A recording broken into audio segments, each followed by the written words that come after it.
ilmu dari Islam diputarbalikkan karena yang punya media mereka. Siapa punya media, dia menguasai dunia. Siapa yang menguasai intelijen, dia menguasai informasi. Siapa yang menguasai pasar, dia menguasai ekonomi. Siapa yang menguasai militer, dia menguasai negara. Siapa yang menguasai tanah, dia menguasai semua. Sekarang 5 variabel ini dikuasai non muslim karena umat Islam tidak kuat. Umat Islam itu punya kemampuan tapi belum bersatu, masih berserakan seperti cermin pecah. Kenapa kita lemah? Kesimpulan ceramah saya hari ini sederhana. Kita belum punya figur yang menjadi pemersatu. Kalau muncul figur pemersatu, ditenggelamkan. Marilah jadi pejuang, bukan jadi pecundang. Berhenti kita mati, mundur kita hancur. Selamat berjuang.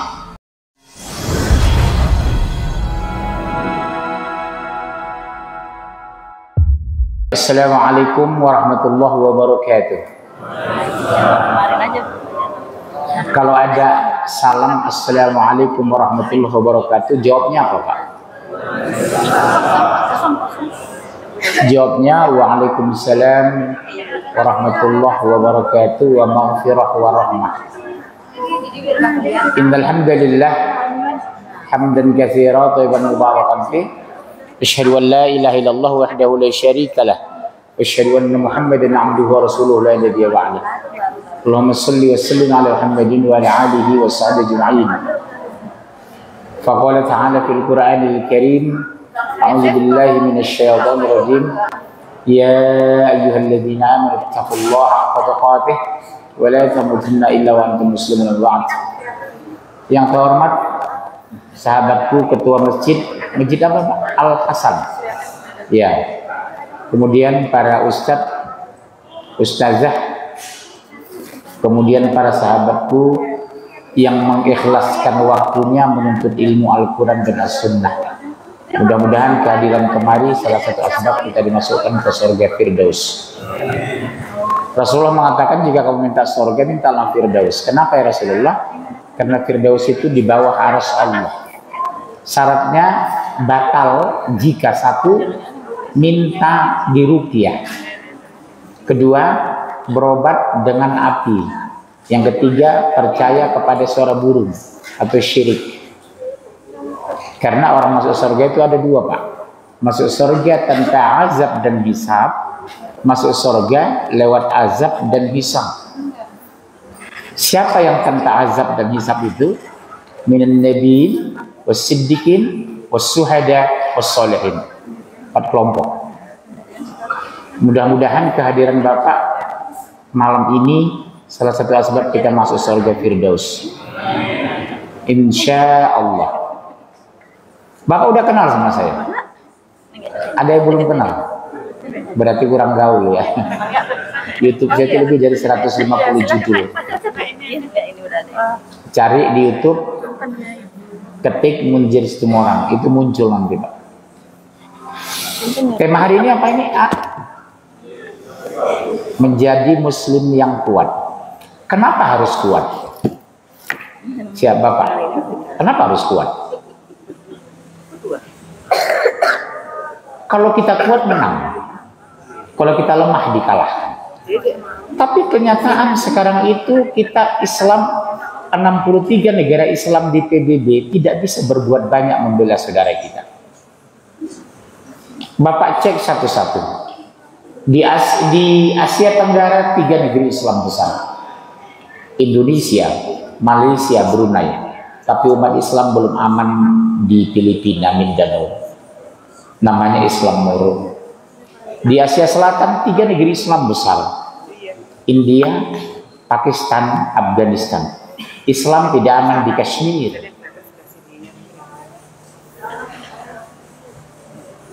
Di Eropa Tenggara, mana Eropa Tenggara? Negara Balkan. 3 negeri Islam. Bosnia, Albania, Turki. Umat Islam belum aman dalam ancaman.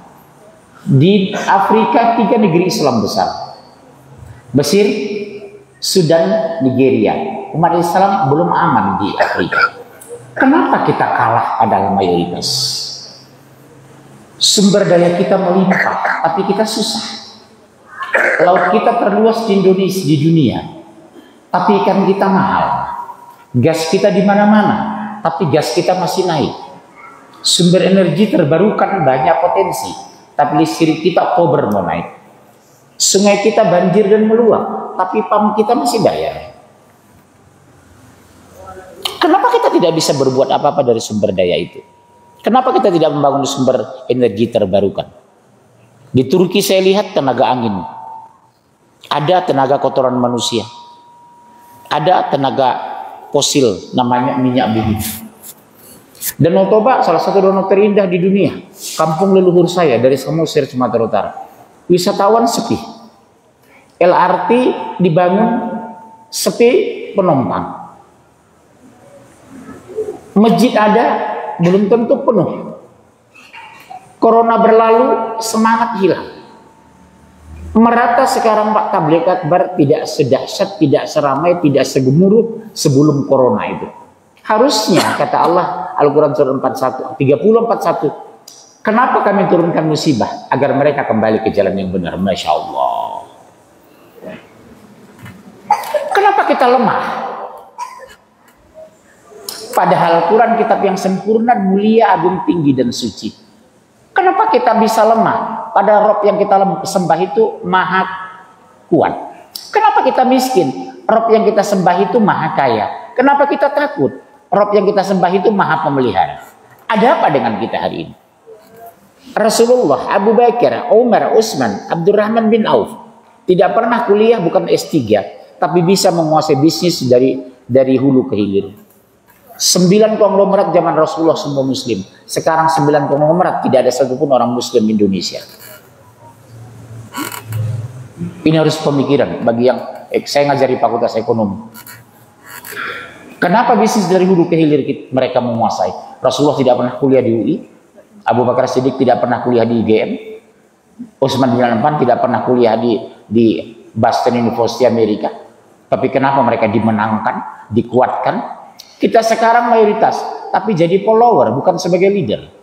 Oh, setelah lebih kurang 25 tahun saya keliling Indonesia, saya ambil 5 kesimpulan tentang nasib umat Islam di Indonesia dan dunia. 1, suka berkumpul tapi tidak punya kesimpulan. Oh, banyakan ngobrol. 2, suka kerumunan tapi tidak punya keputusan. Terus apa yang kita lakukan? Yang 3, suka mengeluarkan statement tapi tidak punya argumen. Yang 4, suka bicara tapi tidak punya data. Yang 5, reaktif bukan proaktif. 5 ini yang harus kita rubah. Kenapa kita kalah padahal harusnya kuat? Kenapa kita dikuasai? Harusnya menguasai. Kenapa kita lemah? Harusnya kita menang. 1, Al-Quran silakan dibuka. Surat 2, 177. Baru kita buka Al-Quran. Jadi yang menyelesaikannya harus kembali ke Quran. Back to Quran. Can you speak English? No smoking kan gitu ya. Masya Allah. Kita lihat Al-Quran. Al-Quran memberikan jalan keluar yang objektif tapi transparan. Surat 2, 177. Surat 4, 136 sampai 137. Surat 3, 159 sampai 161. Kemudian Al-Quran surat 19 ayat 96. Kemudian Toha surah 20 ayat 132 sampai 134. Di atasnya surat 4 ayat 1. Kembali ke Quran agar umat Islam kuat. Kalau kita kuat, bersatu, kompak, insya Allah menang. Contohnya apa? Turki disegani di Eropa. Pertumbuhan ekonomi mereka melamban. Tapi apa Pak? Mahasiswanya beasiswa banyak. Anak saya kuliah di Istanbul University Pak, di Fakultas Ekonomi. Di kantin semua gratis. Saya dulu kuliah di perguruan tinggi negeri Indonesia, nggak pernah gratis di kantin. Beliau juga di perguruan tinggi negeri, Unsri kan dulu, pernah gratis makan bubur atau di dia? Di situ cicing atau sadayana. Di Turki mah gratis atau kenapa bisa gratis? Diberkahi. Walau anna ahlal qura amanu wattaqau la fatahna alaihim barakatin minas sama'i wal ardh. Seandainya penduduk negeri-negeri itu beriman dan bertakwa, syaratnya hanya dua tuh. Iman lan takwa. J. La fatahna alaihim barakatin minas sama'i wal ardh. Pasti kami turunkan keberkahan. Pak, Bapak dengar itu kalimat? Syaratnya hanya dua. Seandainya penduduk negeri itu beriman dan bertakwa, pasti kami turunkan keberkahan. Bukan dikatakan kami turunkan kekayaan, karena orang kaya belum tentu berkah. Bukan kami turunkan popularitas, karena orang terkenal belum tentu berkah. Bukan kami turunkan yang lain, karena belum tentu berkah. Pilih mana? Kaya raya tapi susah. Pilih mana? Hidup sederhana tapi berkah. Pilih mana? Gaji 1 miliar tapi neraka jahanam. Atau 6 juta tapi sorga. Pilih mana? Orang kaya raya tapi terlambat masuk sorga, miskin lebih cepat duluan masuk sorga. Pilih yang mana?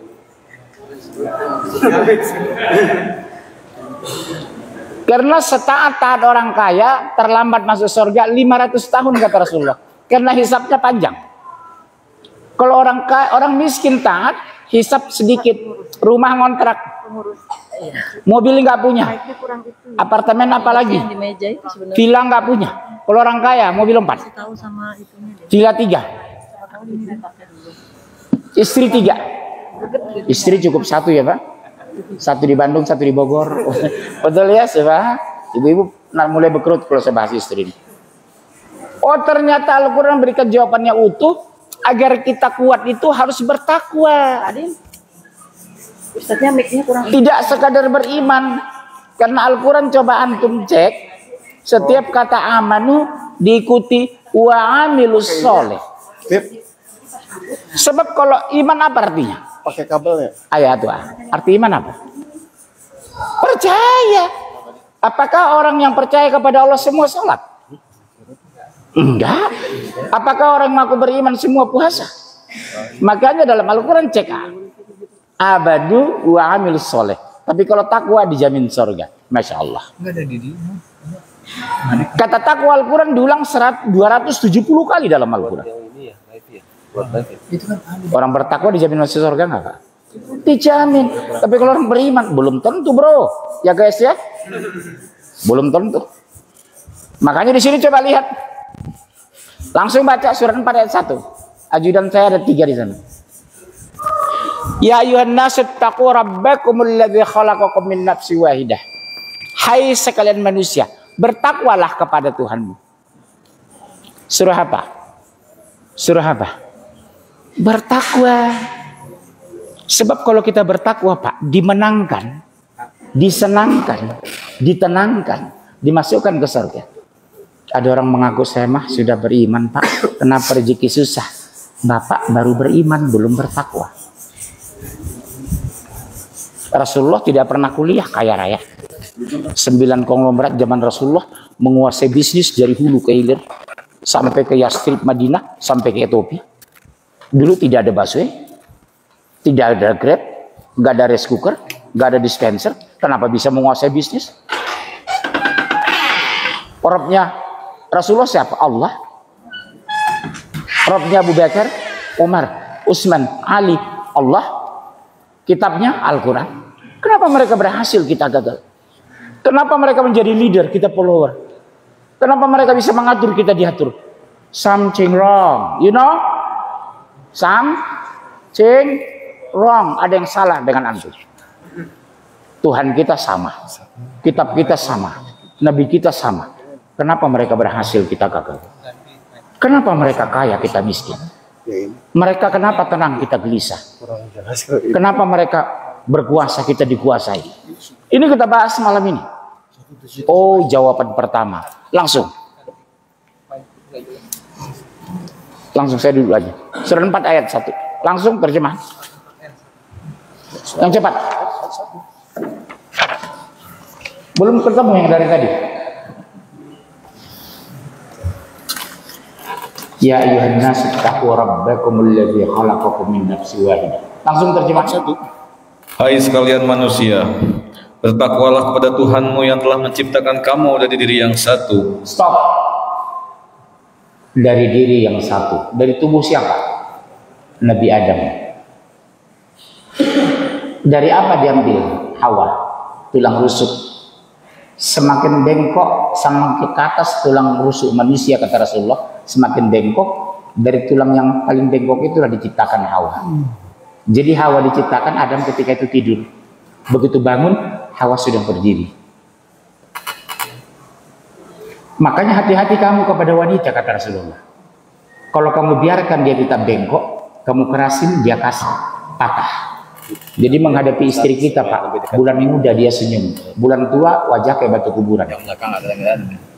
Assalamualaikum, kum, katanya. Bagi istri yang tidak beriman. Makanya memilih istri itu biar kaya raya, yang penting soleh. Sepakat? Yang belakang. Ini cepat Bapak bilang sepakat ini. Oh, saya bukan ngarang, Pak. Rasulullah cuma lihat. Rasulullah istri pertamanya siapa? Khadijah, manusia terkaya di zamannya, Pak. Konglomerat terkaya di zamannya wanita, Khadijah. Cukup satu aja, cukup, Pak. Ke belakang kedengeran. Oh iya. Belakang kedengeran. Betul. Istri keduanya siapa? Tolong bunyi. Istri keduanya Aisyah, anak konglomerat. Siapa bapaknya? Abu Bakar Siddiq. 9 konglomerat terkaya zaman Rasulullah, orang-orang Muslim taat. 4 diantaranya Abu Bakar, Umar, Utsman, Abdurrahman bin Auf. Abdurrahman bin Auf sedekahnya setiap malam 3,5 miliar. Subhanallah. Gak pernah kuliah, Pak, di UI. Bukan sarjana akunting. Kita S2, S3 pendidikan tidak bisa berbuat banyak. Ada apa dengan kita hari ini? Kenapa kita lemah? Kenapa nggak bisa kuat? Karena belum bertakwa. Goes disiplin ngaji belum tentu. Rajin main tenis tapi belum tentu belajar hadis. Rajin ke panti pijat tapi jarang ke panti asuhan. Suka ke taman safari bukan taman Quran. Ini harus kita kritisi, Pak. Internal koreks terhadap keluarga kita, anak kita, istri kita. Kenapa kita tidak menang? Karena tidak kuat. Kenapa tidak kuat? Karena belum bertakwa. Oh, ampuni kami ya Allah. Kami belum mengenal Engkau. Padahal harus ada mahabbah, cinta. Kedua, khauf, takut. Yang ketiga apa? Roja, pengharapan dan berharap hanya kepada Allah. Itu artinya roja. Jadi iman itu satu, khauf, takut. Kedua, mahabbah. Ketiga, roja, pengharapan dan mengharapkan Allah. Kalimat kita masih banyak tidak kalimat orang bertakwa. Aduh, musim hujan. Berarti tidak ridho dengan iklim. Aduh, panas. Berarti tidak ikhlas dengan panas. Padahal hujan dan panas dari Allah. Udah takdir. Kenapa tidak ridho dengan takdir? Aduh, hujan. Harusnya orang beriman. Masya Allah hujan kencang. Subhanallah hari panas. Itulah orang beriman. Bukan aduh, berarti nggak ikhlas. Sederhana kok memuji kita. Dari ucapan, karakter, perbuatan. Tidak ikhlas menerima takdir.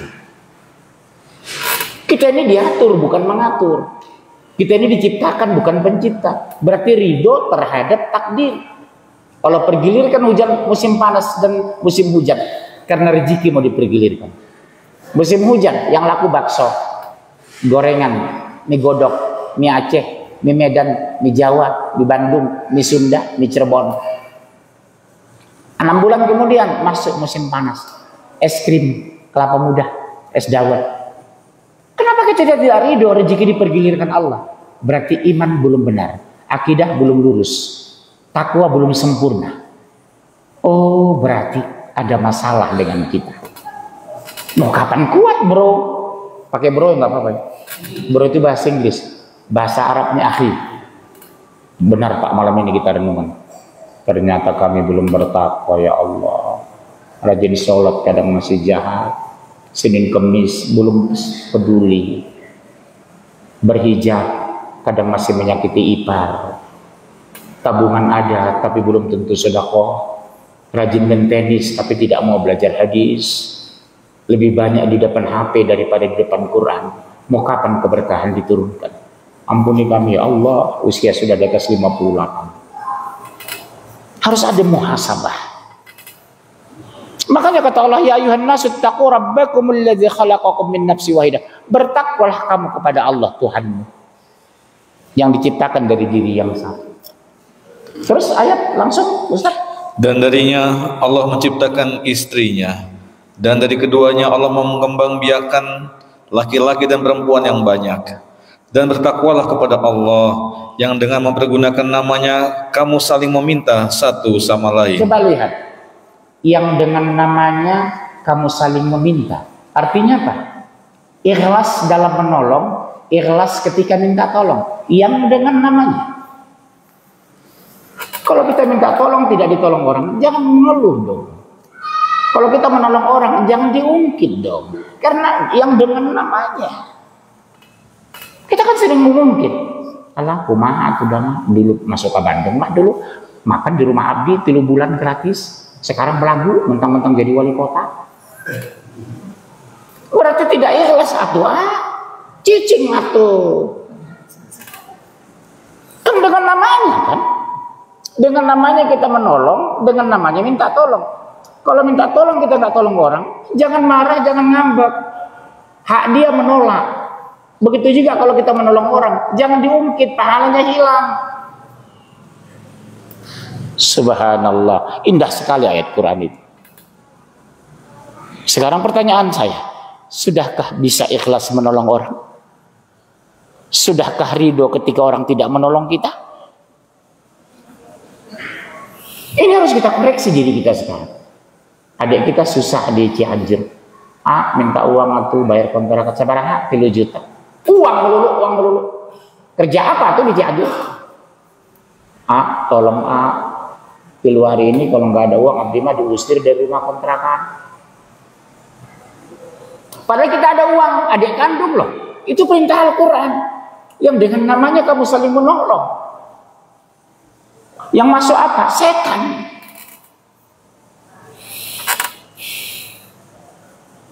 Kewajiban kita apa? Istriku, anakku, ibu dan ayah kandungku, saudara kandung. Kewajiban kita loh. Oh, berarti poin pertama agar kita kuat, muslim yang kuat harus bertakwa. Ittaqullah. Tidak sekadar beriman. Saya lihat Pak di Oman. Antum Ustaz pernah ke Oman? Belum ya? Ke Qatar? Ke Turki? Di Oman itu Ustaz, curah hujan setahun cuma sekali. Tapi untanya gemuk. Lautnya nggak luas Pak. Tapi ekspor ikan melimpah ke Yordania dan ke Saudi Arabia. Tas kita tinggal di hotel, tinggal di kafe berhari-hari. 5 rial pun nggak ada yang hilang. Setiap bertemu kita, Assalamualaikum kefahal. Assalamualaikum kefahal. Orangnya santun terhadap tamu. Subhanallah. Tanahnya tandus, tapi ekspor buahnya ke Jordan. Di sana Ustaz nggak pernah kan diekspos di media ya. Oman itu 2 jam kita dari Saudi itu. Umur 19 tahun warga negara otomatis dapat tanah gratis 600 meter. Kalau di Bandung mah malah digusur. Anak antum 19 tahun dienter data, alamat antum dicek di mana Cipularang, masuk sertifikat Badan Pertanahan Nasional, silakan ambil tanah sertifikat 600 meter setiap anak umur 19 tahun. Masya Allah. Kejahatan per tahun, zero kriminal di Oman itu. Curah hujan cuma sekali setahun. Kita hujan banyak, buah melimpah, tanah subur, beras kita impor, laut luas, ikan kita mahal, hutan luas, polusi tinggi, dan Toba indah tapi tidak ada pengunjung. LRT belum dibangun, lokomotif tabrakan, kereta bandara sepi. Ada apa ini? Ada apa? Padahal negeri Islam terbesar di dunia. Kita terbesar loh di dunia. 11 negara Middle East, Timur Tengah, masih lebih banyak penduduk Indonesia, Pak. 250 juta. Tambah hari ini lahir berapa lagi? Jadi Allah sudah jelaskan ini. Kalau kamu bertakwa, kuturunkan keberkahan, kemudahan, kesenangan, ketenangan, kedamaian, dan surga. Tapi syaratnya bertakwa dulu. Dekat, taat, cinta, patuh kepada Allah. Ini saya dengar kabar di sini 10.000 kakak katanya. Harusnya yang hadir ini minimal 2.000 orang loh. Kemana ini? Kenapa nggak hadir? Coba kita undang artis ke masjid, ramai ya kira-kira. Oh, 4.000 kah dia? Dari Cianjur kah dia?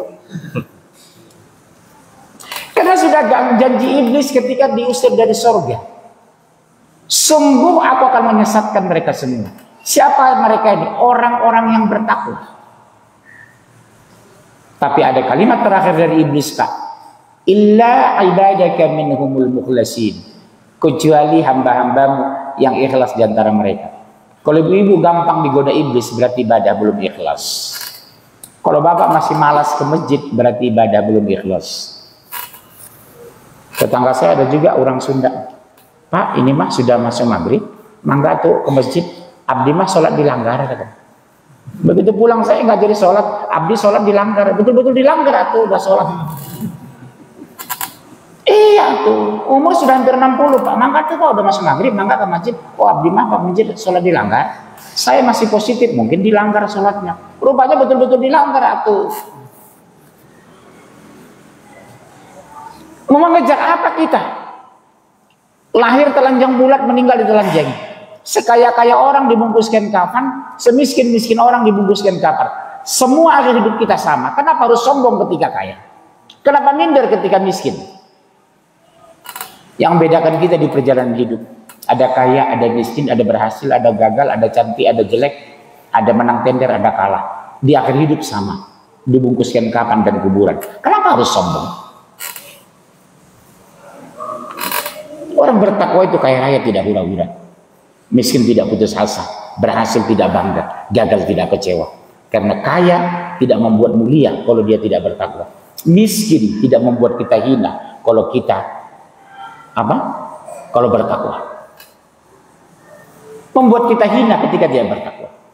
Inna akramakum indallahi atqakum. Sesungguhnya orang paling mulia orang bertakwa, bukan orang kaya, apalagi miskin. Ini Pak Sekjen masjid, antum pilih jadi orang kaya atau orang miskin?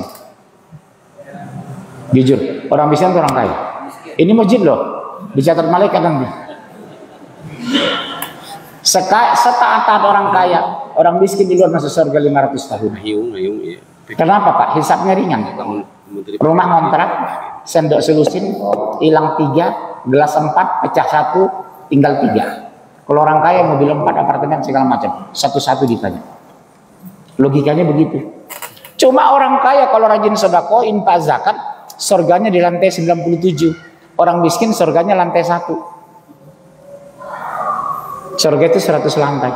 Nanti kita bahas tahun 2024. Surga dan calon-calon penghuninya. Surga tertinggi apa namanya nak? Firdaus. Masya Allah. Terus ayatnya Ustaz. Berapa menit lagi nih? 1 jam lagi. Ya terus. Dan peliharalah hubungan silaturahmi. Oh, jaga hubungan silaturahim. Siapa terutama? Dengan ibu, dengan ayah, dengan saudara kandung, dengan anak, dengan istri, dengan mertua.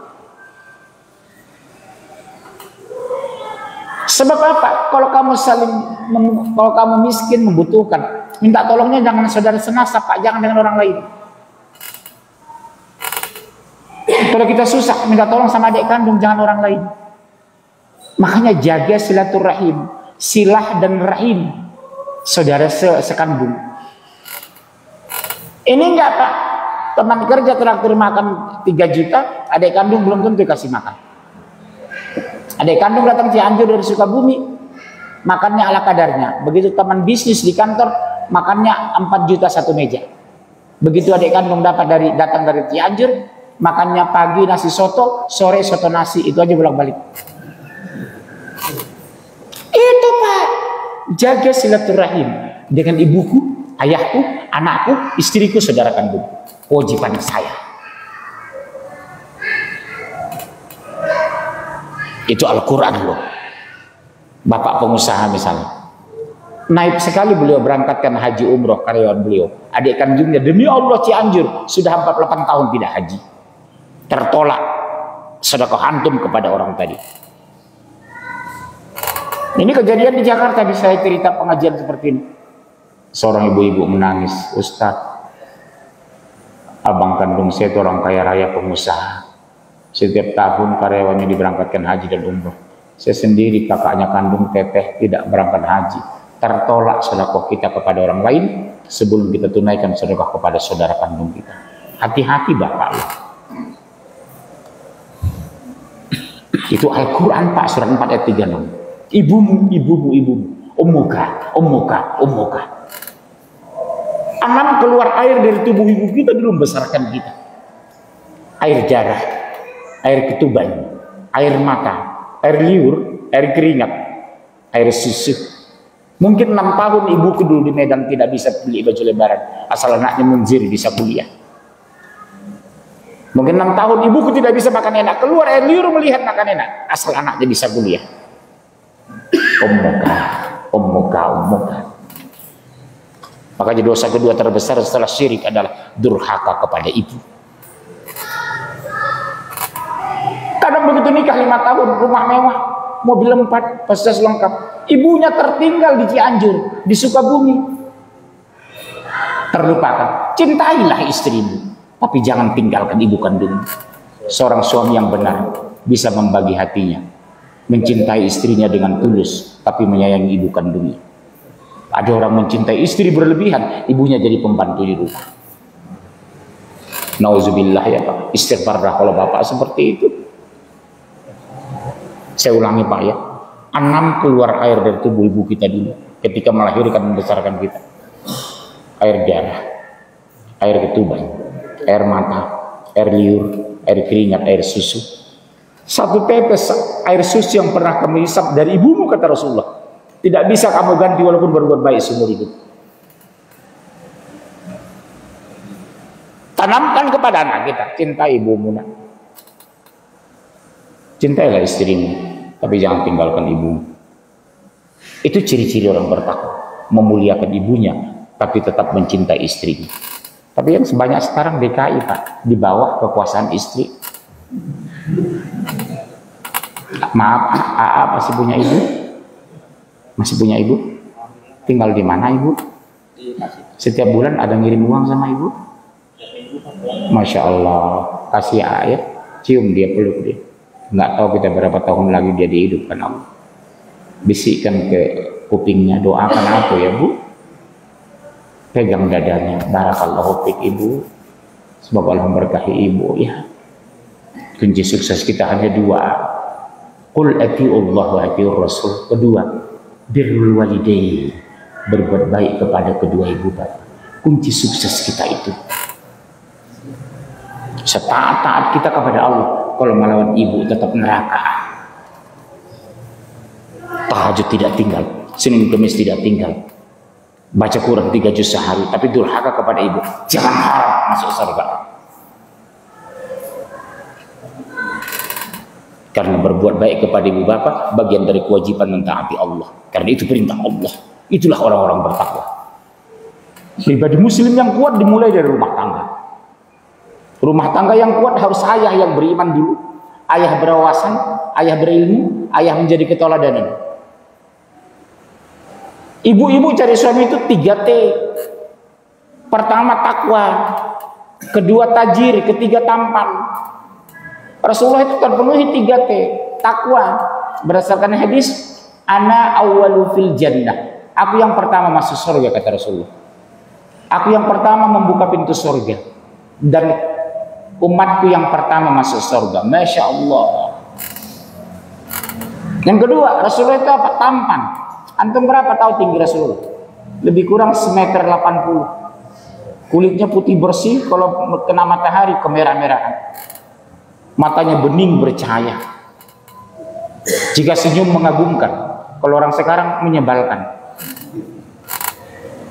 jalan berwibawa, jika bicara bijaksana, jika melihat kejahatan tidak vulgar menegur. Suatu saat Rasulullah di masjid, Pak, datang seorang Arab Badui, enak pipis jadi masjid. Apakah Rasulullah marah? Oh, nggak usah pipis, brengsek, ini kan masjid. Enggak atuh. Rasul diam aja, cicing atau dia dibiarkannya itu orang pipis. Karena secara teori, kalau orang pipis dibentak kemana-mana nanti kata. Dibiarkan pipis, bijaknya Rasulullah. Sudah habis pipis anak muda itu, didatangi Rasulullah. Begini nak, masjid ini kita bangun untuk sholat dan berzikir kepada Allah, bukan untuk dikencingin. Tolong ambilkan air seember kita siram. Masya Allah. Yang menegur tidak emosi, yang ditegur tidak tersinggung, pipisnya bersih. Itulah bijaknya Rasulullah. Kita kan negur orang kasar. Melihat anak muda ke masjid bertato, ngapain kamu berwudu? Nggak sah wudu. Baru 1 hari dia bertobat sudah dibentak. Akhirnya kembali lari dari masjid. Masih syukur dia Pak bertato dan ke masjid, daripada nak bapak ke masjid tidak, bertato tidak. Apalagi kelebihannya, bertato enggak, ke masjid enggak. Mendingan dia ada tato ada masjid. Saya ngisi di LP, Lembaga Pemasyarakatan, 3.000 orang. Habis ceramah saya mereka menangis. Kenapa mereka menangis? Ceramah saya begini Pak, saudaraku, adik-adikku, kami yang di luar penjara sana belum tentu lebih mulia dari kalian Pak. Kami yang di luar penjara belum tentu lebih suci di kalian Nak. Kami yang di luar penjara belum tentu lebih beriman dari kalian Nak. Tahu Bapak di penjara? Sholat 5 kali semalam di masjid jamaah. Habis sholat kultum ustaz. Habis kultum wajib baca Quran. Habis baca Quran olahraga teratur. Habis itu mereka tidur. Setiap hari mereka sholat jamaah. Apakah Bapak terjaga sholat jamaahnya? Belum tentu. Lebih rapi jamaah mereka di penjara itu. Lebih rajin mereka baca Quran di penjara. Lebih sering mendengar ceramah di penjara daripada Bapak. Saya bilang begitu. Belum tentu kami nak di luar sana lebih mulia dari kalian nak. Masih ada Ustaz kesempatan kami bertobat. Insya Allah. Ya ayyuhalladzina amanu tubu ilallahi taubatan nasuha. Bertobatlah nak. Insya Allah ada kesempatan. Di peluk mereka mereka menangis. Doakan kami ya Ustaz. Insya Allah. Saya lihat tato penuh. Ada bebek, ada suang, ada kelelawar. Jangan bilang neraka kamu. Gembirakan mereka dengan surga. Syarat tobat diterima Allah apa Pak? Matahari belum terbit di barat. Kedua, roh belum di tenggorokan. Ketiga, bayang-bayang malaikat maut belum datang. Insya Allah tobat kita diterima. Walaupun kamu membawa dosa sebanyak pasir di pantai, kata Rasulullah.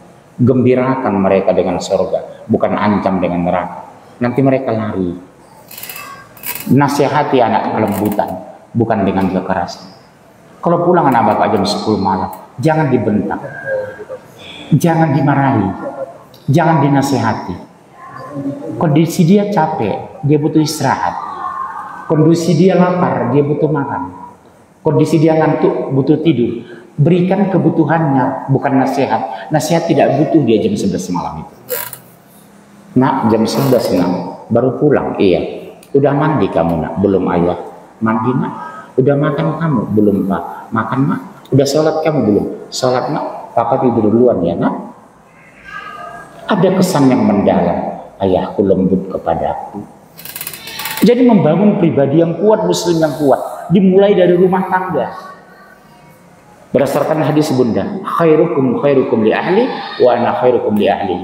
Sebaik-baik kamu orang paling lembut kepada keluarganya. Aku paling lembut kepada keluargaku, kata Rasulullah. Rasulullah tidak pernah membentak anaknya.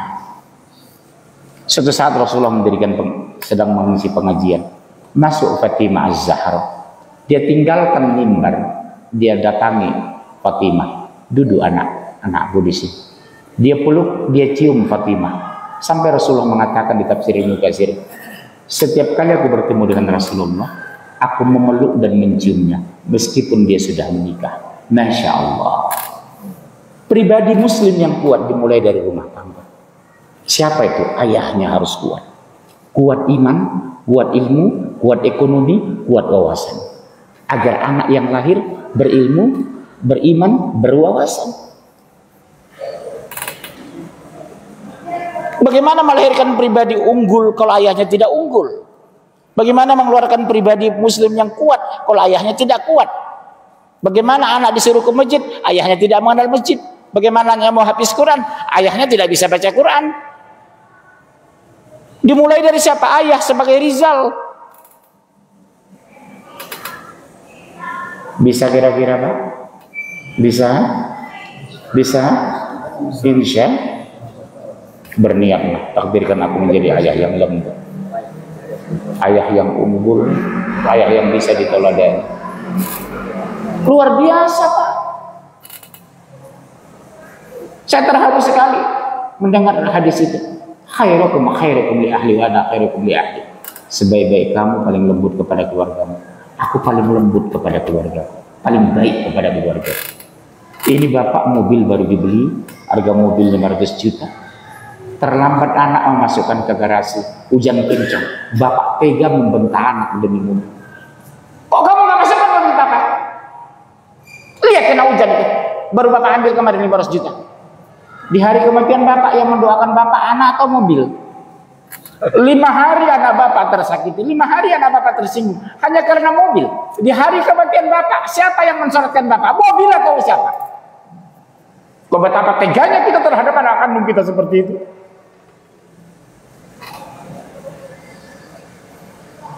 Kejadian banyak. Pulang jam 11 malam, jangan bentak, jangan nasihati. Dia tidak butuh itu.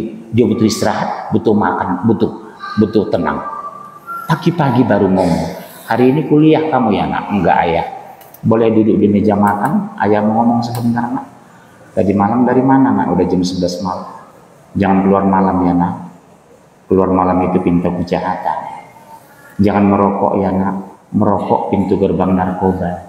Jangan pacaran ya nak. Pacaran pintu gerbang zina. Jangan nikah beda agama ya nak. Nikah beda agama pintu gerbang pemurtadan.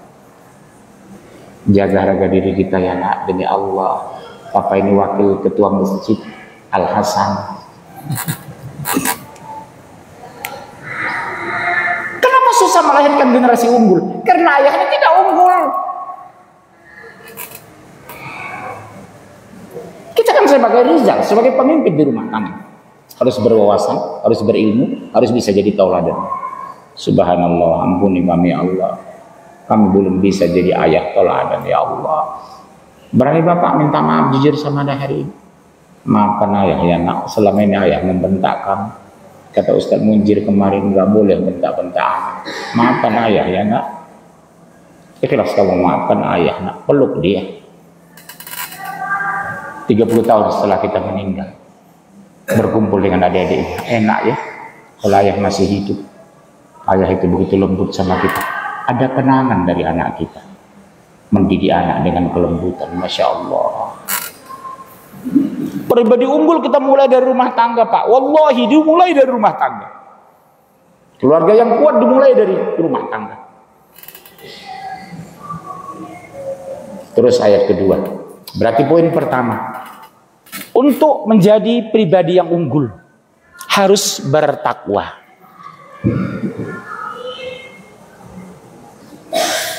Ya, poin kedua, surat 2 177. Waktu sudah 45 menit, 15 menit lagi. Iya. Masih kuat 15 menit lagi? Terus surat 2 177 yang cepat. Udah. Walaupun nggak bisa kita bahas malam ini tuntas, nanti kita teruskan tahun 2024 insya Allah. Setelah presiden ganti. Siapa calon bapak? Ganjar atau Anies? Siapa calonnya nih? Ganjar atau Anies? Masya Allah. Takbir. Allah. Ini kayak 212 kali. Masya Allah. Silakan langsung. Bukanlah menghadapkan wajahmu ke arah timur dan barat itu suatu kebajikan. Akan tetapi sesungguhnya kebajikan itu ialah beriman kepada Allah. Iya Pak. bukan yang menghadap ke barat dan ke timur itu kebajikan, kata Allah. Kebajikan itu pertama beriman kepada Allah. Artinya benahi tauhid, tidak syirik. Omong kosong kita rajin sholat, masih percaya kepada yang aneh-aneh. Omong kosong bapak zakat, kalau bapak tidak ikhlas. Yang kita benahi apa? Tauhid, tidak syirik.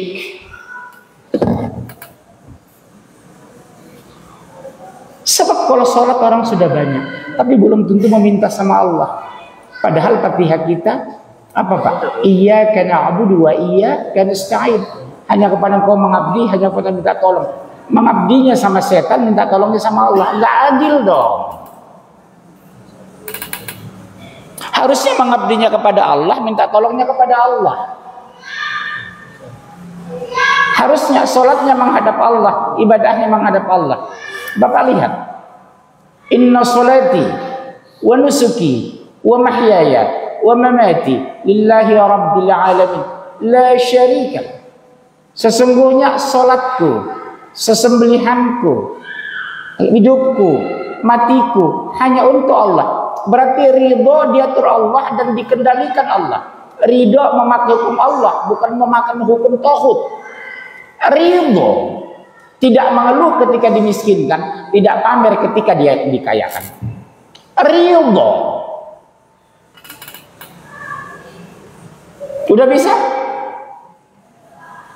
Udah ridho sekarang? Karena kita janji kan mau sholat itu setelah takbir.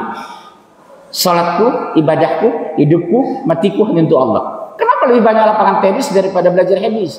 Kenapa lebih banyak dapat WA daripada Al-Quran? Kenapa di masjid gelisah? Udah terlambat datang nyender. Masya Allah. Sudah nyender terlambat lagi. Terdeteksi Pak, nanti ini CCTV muncul di padang mahsyar. Siapa ustadznya, siapa jamaahnya, apa yang diajarkan ustadznya, berapa jauh daya serap jamaahnya, kelihatan nanti Pak ini. Satu-satu diminta pertanggungjawaban. Innas sam'a wal basar wal fuada. Pendengaran, penglihatan, hati akan diminta pertanggungjawaban. Hati-hati Pak. Di dunia kita bisa menghindar, di dunia kita bisa berdebat, di dunia kita bisa cari pengacara, di dunia kita bisa bayar mahal. Di padang mahsyar tidak ada. Innas sam'a wal basar wal fuada. Pendengaran, penglihatan, hati akan diminta pertanggungjawaban. Dalam bayangan saya ini hadir 2000 orang, ternyata tidak. Karena tujuan Allah menurunkan musibah agar mereka kembali ke jalan yang benar. Covid sudah berlalu, apa semakin bersyukur? Belum tentu. Tapi itu tujuan Allah menurunkan musibah agar mereka kembali ke jalan yang benar. Tapi belum tentu. Terus jangan terlalu dekat Ustaz, suaranya kembang, agak jauh kan mic-nya. Terus yang tadi sudah 277. Sesungguhnya kebajikan itu ialah beriman kepada Allah, hari kemudian, malaikat-malaikat, kitab-kitab, nabi-nabi, dan memberikan harta yang dicintainya kepada kerabatnya. Oh, mulai kan terasa kan Pak? Ternyata ciri-ciri orang bertakwa itu ikhlas, ridho, memberikan harta yang paling cintai kepada kerabat. Apa tafsir kerabat di Ibnu Katsir? 1, ibumu, ayahmu, anakmu, istrimu, saudara kandungmu. Antum punya mobil 2, Ferrari dengan Lamborghini. Ferrari 11 miliar, Lamborghini 12 miliar. Datang ibu kandung, nak minta mobil Ferrari. Kira-kira dikasih nggak? Oh, wajah berkerut. Mungkin dia sebagai anak kandung ngasih istrinya. Mungkin antum ngasih. Nah, boleh nggak ibu minta mobil Mercy kamu yang sudah dimodif 4,7 miliar? Kalau antum anak yang berbakti kepada ibu, ambil Bu, nggak ada apa-apanya dibandingkan jasa ibu membesarkan aku, melahirkan aku Bu, aku ikhlas Bu. Itu Al-Quran Ustaz. Memberikan harta yang paling dicintai kepada kerabat, ibu kita, ayah kita. Oke, kita ikhlas istri. Ulah aku, cicing aku. Karena otak itu dunia, bukan pengabdian dan Allah. Makanya saya katakan, pilih istri itu biar kaya raya, yang penting soleha. Ini sudah pendek, pesek, bengek, nggak beriman lagi. Pendek, pesek, bengek, nggak beriman. Dapat untung apa tuh? Cari yang kaya raya tapi soleha, seperti Khadijah, seperti Aisyah, seperti Maria Al-Qibti, istri Rasulullah. Udah nikah belum ya? Udah nikah. Umur berapa? Hah? 17. Kalau menikah cari istri yang kaya raya tapi soleha. Jangan cari orang yang sudah ala kadarnya atau ulah cicing atau ya. Terus poin pertama mulai berat, ciri-ciri orang bertakwa itu. Poin pertama mulai berat, Pak. Mulai mundur satu-satu. Ini menjadi pribadi yang kuat, harus kuat ini, Pak, dengan hukum Allah. Harus patuh. Saya bacakan ayat ini kenapa, Pak? Berapa banyak keluarga kita terlantar padahal secara ekonomi kita mampu. Berapa banyak adik kandung yang susah padahal keluarganya kaya raya. Ini teguran dari Allah. Kenapa kita tidak kuat? Karena masa bodoh dengan saudara. Kenapa tidak kuat? Kita tidak menjamin ukhuwah Islamiyah. Kesalahan sama kita. Kenapa Rasulullah 300 melawan 1000 orang perang Badar dimenangkan Rasulullah 300? Perang Khandaq 1000 lawan 10.000. Rasulullah demi Allah menang. Masuk akal nggak secara militer? Saya dulu pendidikan militer, Pak. Saya dulu belajar intelijen. Nggak masuk akal. 1000 kalah melawan 300 dipimpin oleh Rasulullah. Perang Khandaq 1000 melawan 10.000 Rasulullah dimenangkan. Kenapa Rasulullah minoritas tapi menang? Kita mayoritas dikalahkan. Karena kita tidak kuat hari ini. Subhanallah. Ya bunda-bunda, siap menjadi pribadi yang bertakwa, Bun? Ibu masuk surga gampang kok. Taat kepada Allah dan Rasul, kedua patuh kepada suami. Kalau rumah ibu ada 2 mobil hari ini, mertua minta 1 mobil, ikhlas enggak, Bunda? Oh, langsung wajah kayak batu kuburan. Masya Allah. Kenapa, Pak, berat? Karena kita calon surga. Kenapa kita diuji? Membuktikan iman. Kenapa ada musibah? Menguji sabar. Orang beriman itu seperti paku, Pak. Paku itu sepanjang dia lurus, dia terus diketok. Sampai dia hilang, jadilah meja. Sudah ditutup, didempul lagi. Pakunya nggak kelihatan. Sudah didempul, mejanya dipernis lagi. Meja laku 13 juta. Orang memuji dempulnya, pernisnya, bukan pakunya. Orang beriman itu menyembunyikan ibadahnya, Masya Allah. Tapi ketika paku itu bengkok, dia dicabut dan dibuang. Seperti itulah hidup. Ketika kita lurus, diuji oleh Allah, diketok sampai masuk, sampai mati kita hilang dari muka bumi ini. Tapi begitu kita bengkok, dicabut dan dibuang. Itulah orang beriman. Hidup ini seperti es kok, dipakai atau tidak dipakai tetap mencair. Mendingan dipakai. Coba letakkan es di rumah, mencair enggak? Mendingan diminum. Songong. Benar Ustaz ya? Persis kayak paku hidup ini, Ustaz. Menghilang dia sampai mati, jadi ketok itu. Seperti itu orang beriman, pasti diuji sampai mati. Oh. Tapi hasilnya ada meja 16 juta. Yang dipuji orang mulusnya meja, nggak kelihatan jasa paku. Menyatukan besi dengan papan. Padahal yang paling berjasa bukan pernisnya tapi pakunya. Orang beriman menyembunyikan kebaikannya. Masya Allah. Karena ada surga di balik sabar. Subhanallah, nikmatnya orang-orang beriman. Bisa. Insya. Terus memberikan harta yang dicintainya kepada kerabatnya, anak-anak yatim, orang-orang miskin. Stop. Hati-hati, Pak, penjelasan Al-Quran. Mau saya jelaskan tafsirnya ini. Kepada anak yatim, orang-orang miskin, siapa yang utama? Anak yatim yang hubungan darah dengan kita, orang miskin yang hubungan darah dengan kita. Bapak punya abang di Cianjur sudah meninggal, punya anaknya itu yang ditinggalkan. Itu anak yatim kita, Pak. Bukan tetangga. Adik kandung kita susah di Bandung, itu saudara kandung, dahulukan dia. Yang saudara senasab dengan kita. Tapi sekarang kan beda. Teman bisnis, teman kerja, makan 2 juta di Bandung. Makan di hotel bintang 5. giliran dengan adik kandungnya belum tentu ditraktir. Ini hati-hati kita mengkritisi kita laki-laki Pak. Teman akrab makan enak di luar, istri kita makan ala kadarnya di rumah. Tiap hari makan karedok, sampai benjol itu bibir. Karedok, tiap hari karedok. Ganti atuh. Ya, ini teguran Al-Quran ini, bukan saya. Terus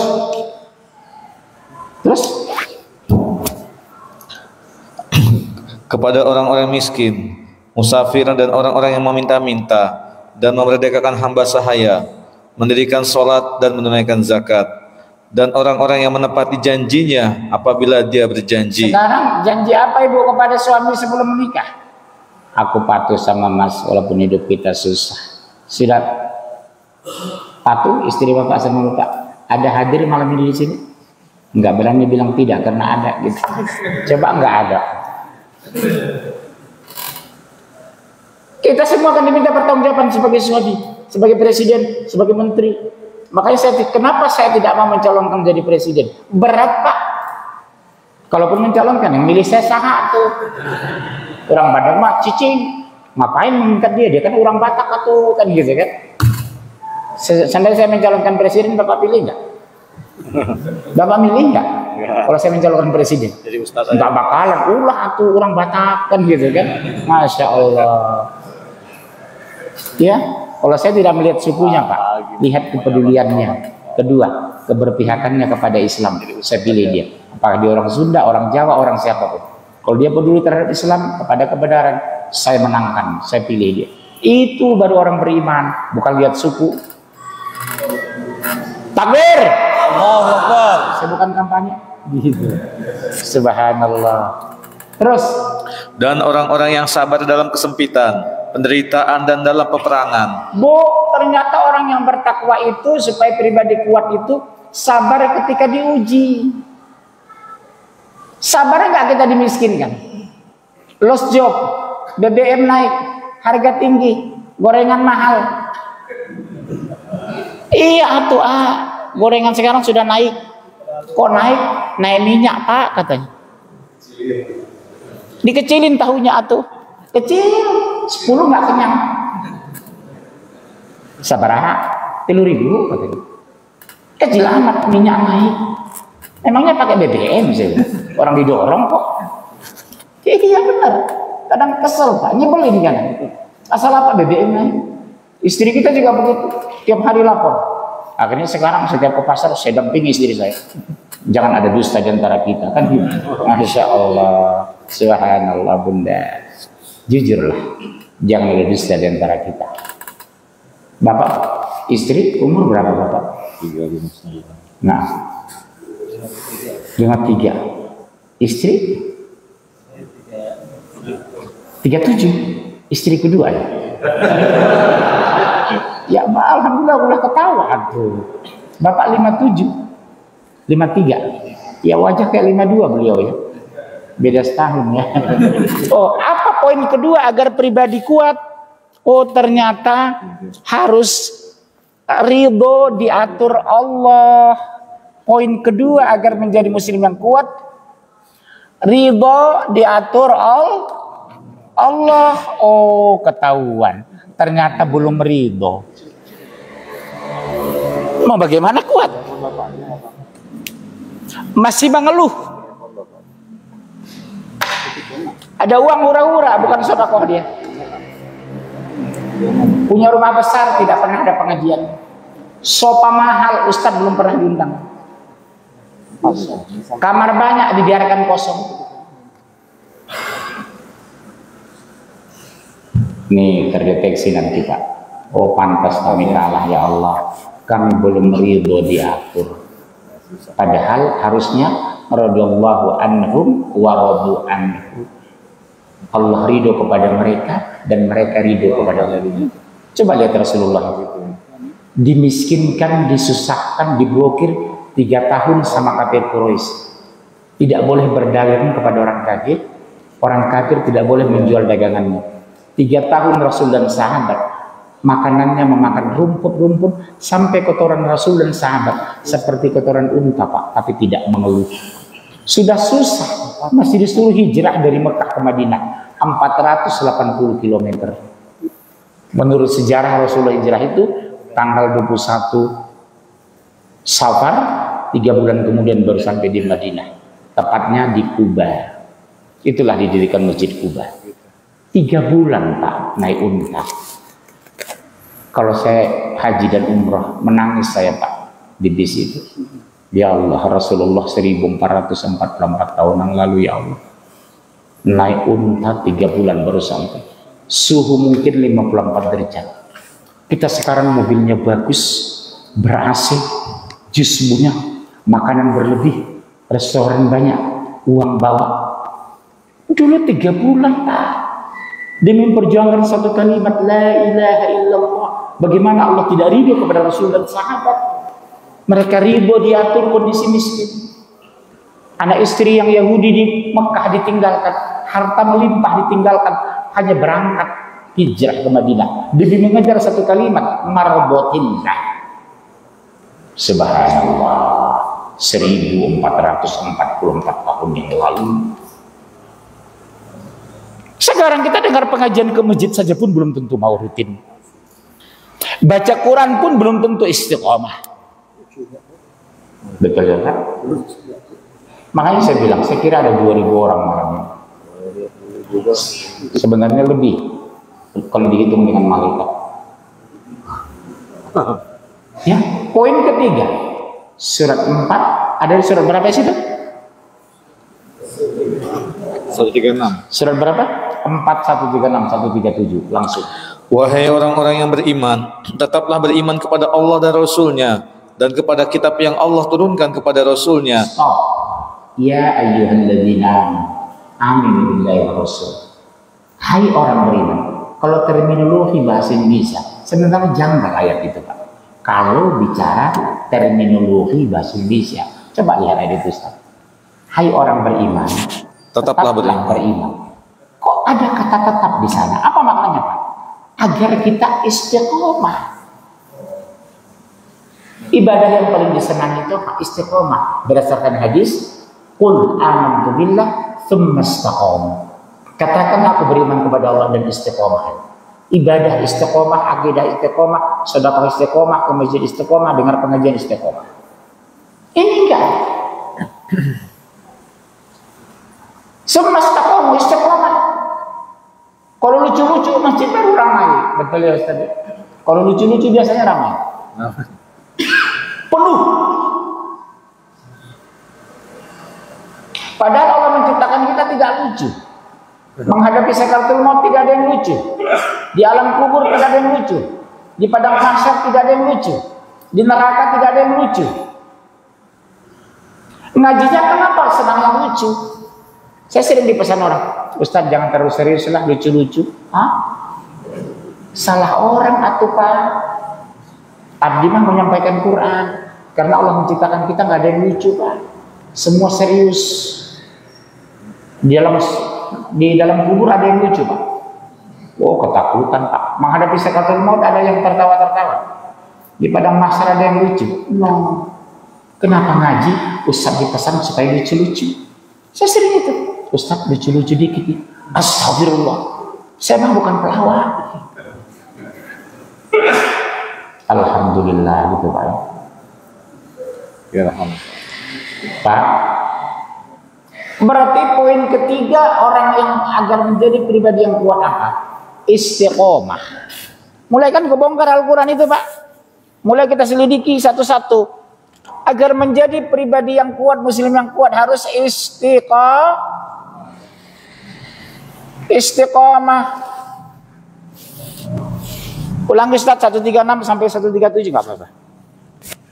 Wahai orang-orang yang beriman, tetaplah beriman kepada Allah dan Rasul-Nya, dan kepada kitab yang Allah turunkan kepada Rasul-Nya, serta kitab yang Allah turunkan sebelumnya. Barang siapa yang kafir kepada Allah, malaikat-malaikatnya, kitab-kitabnya, Rasul-Rasulnya, dan hari kemudian, maka sesungguhnya orang itu telah sesat sejauh-jauhnya. Coba lihat. Dalalan ba'idah. Oh berarti banyak yang tidak istiqomah. Banyak. 3 bulan ke masjid, 6 bulan hilang. Bulan ini sedekah, bulan lain tidak. 6 tahun berhijab, tahun ke-7 buka hijab. Baca banyak. Sekarang lagi musim murtad. Artis murtad, aktor murtad, ini murtad. Kenapa murtad? Apalagi tadi Pak orang Sunda. Udah berapa orang itu yang murtad? Pindah agama. Perceraian sejak corona itu salah satu kota Pak. Per bulan laporan ratusan orang minta cerai. Alasan ekonomi. Begitu rawannya, lemahnya iman umat Islam itu. Suami ekonomi menurun, minta cerai. Logikanya sederhana. Kita hidup ditutup dengan kematian. Yang kita pikirkan setelah kematian kita, bukan di hidup kita. Hidup kita sebentar Pak.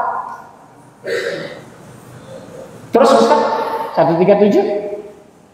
Sesungguhnya orang-orang yang beriman kemudian kafir, kemudian beriman, kemudian kafir lagi, kemudian bertambah kekafirannya, maka sekali-kali Allah tidak akan memberi ampunan kepada mereka dan tidak pula menunjuki mereka kepada jalan yang lurus.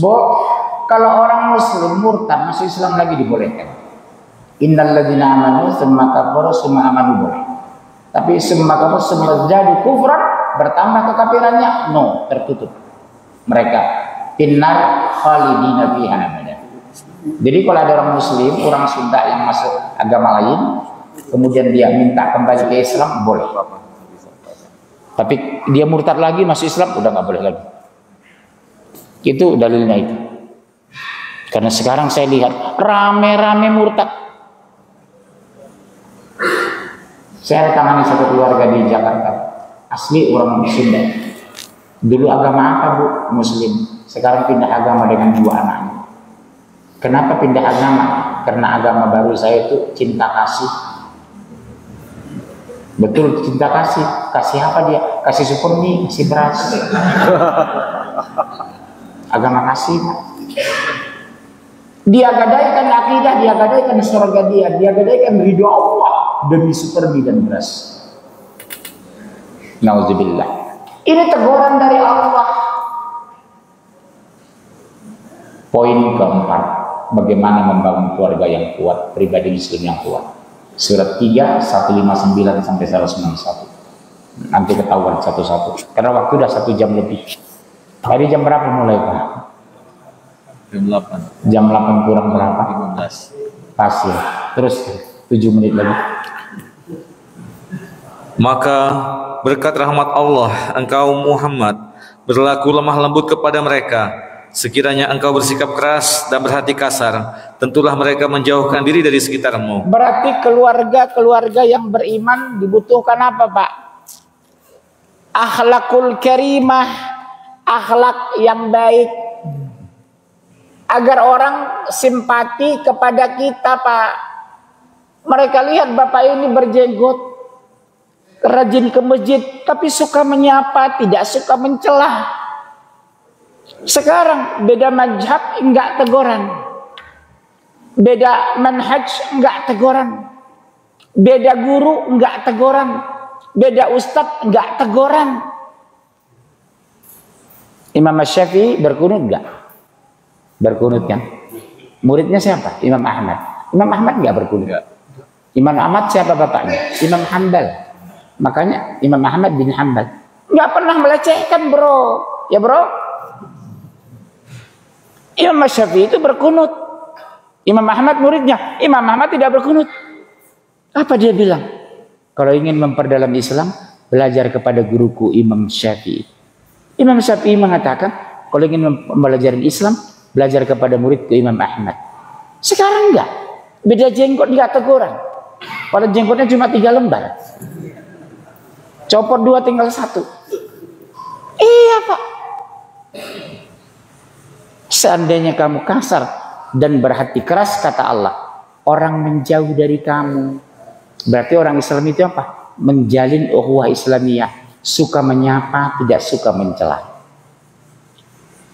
Satu kunut, silakan. Nggak kunut, silakan. Saya tidak berkunut, tapi saya tidak mencela orang tidak berkunut. Takbir desa 4 berbeda. Imam Syafi'i cenderung pengikutnya Allahu Akbar di atas pusar. Imam Hambali, Allahu Akbar agak ke dada. Imam Hanafi di Turki, Allahu Akbar. Imam Malik, Allahu Akbar sebagian gini. Tapi nggak saling melecehkan. Antum pernah ke Turki? Di sana salat orang begini, bro. Dan di sana salat Zahar, Maghrib, Isya, Subuh, Jumatan, nggak ada dijawab amin. Ada orang Indonesia ke sana, Pak Amin, dilihat itu orang dia. Jadi cuma imam doang nyebut waladhdallin, amin. Mazhab Hanafi nggak rame-rame Pak Amin, imam doang. Coba antum ke sana, amin, ngapain lo katanya. Iya bro. Jadi kalau kita belajar mazhab itu enak kita, oh mazhab Hanafi, Allahu Akbar, oh Syafi'i, Allahu Akbar, Hambali. Umumnya persis Muhammadiyah, Salafi begini. Kalau Syafi'i begini, kawan-kawan NU begini, Hanafi begini, sebagian pengikut Imam Hambali begini, Allahu Akbar. Kita kira belum mulai, rupanya selesai sudah.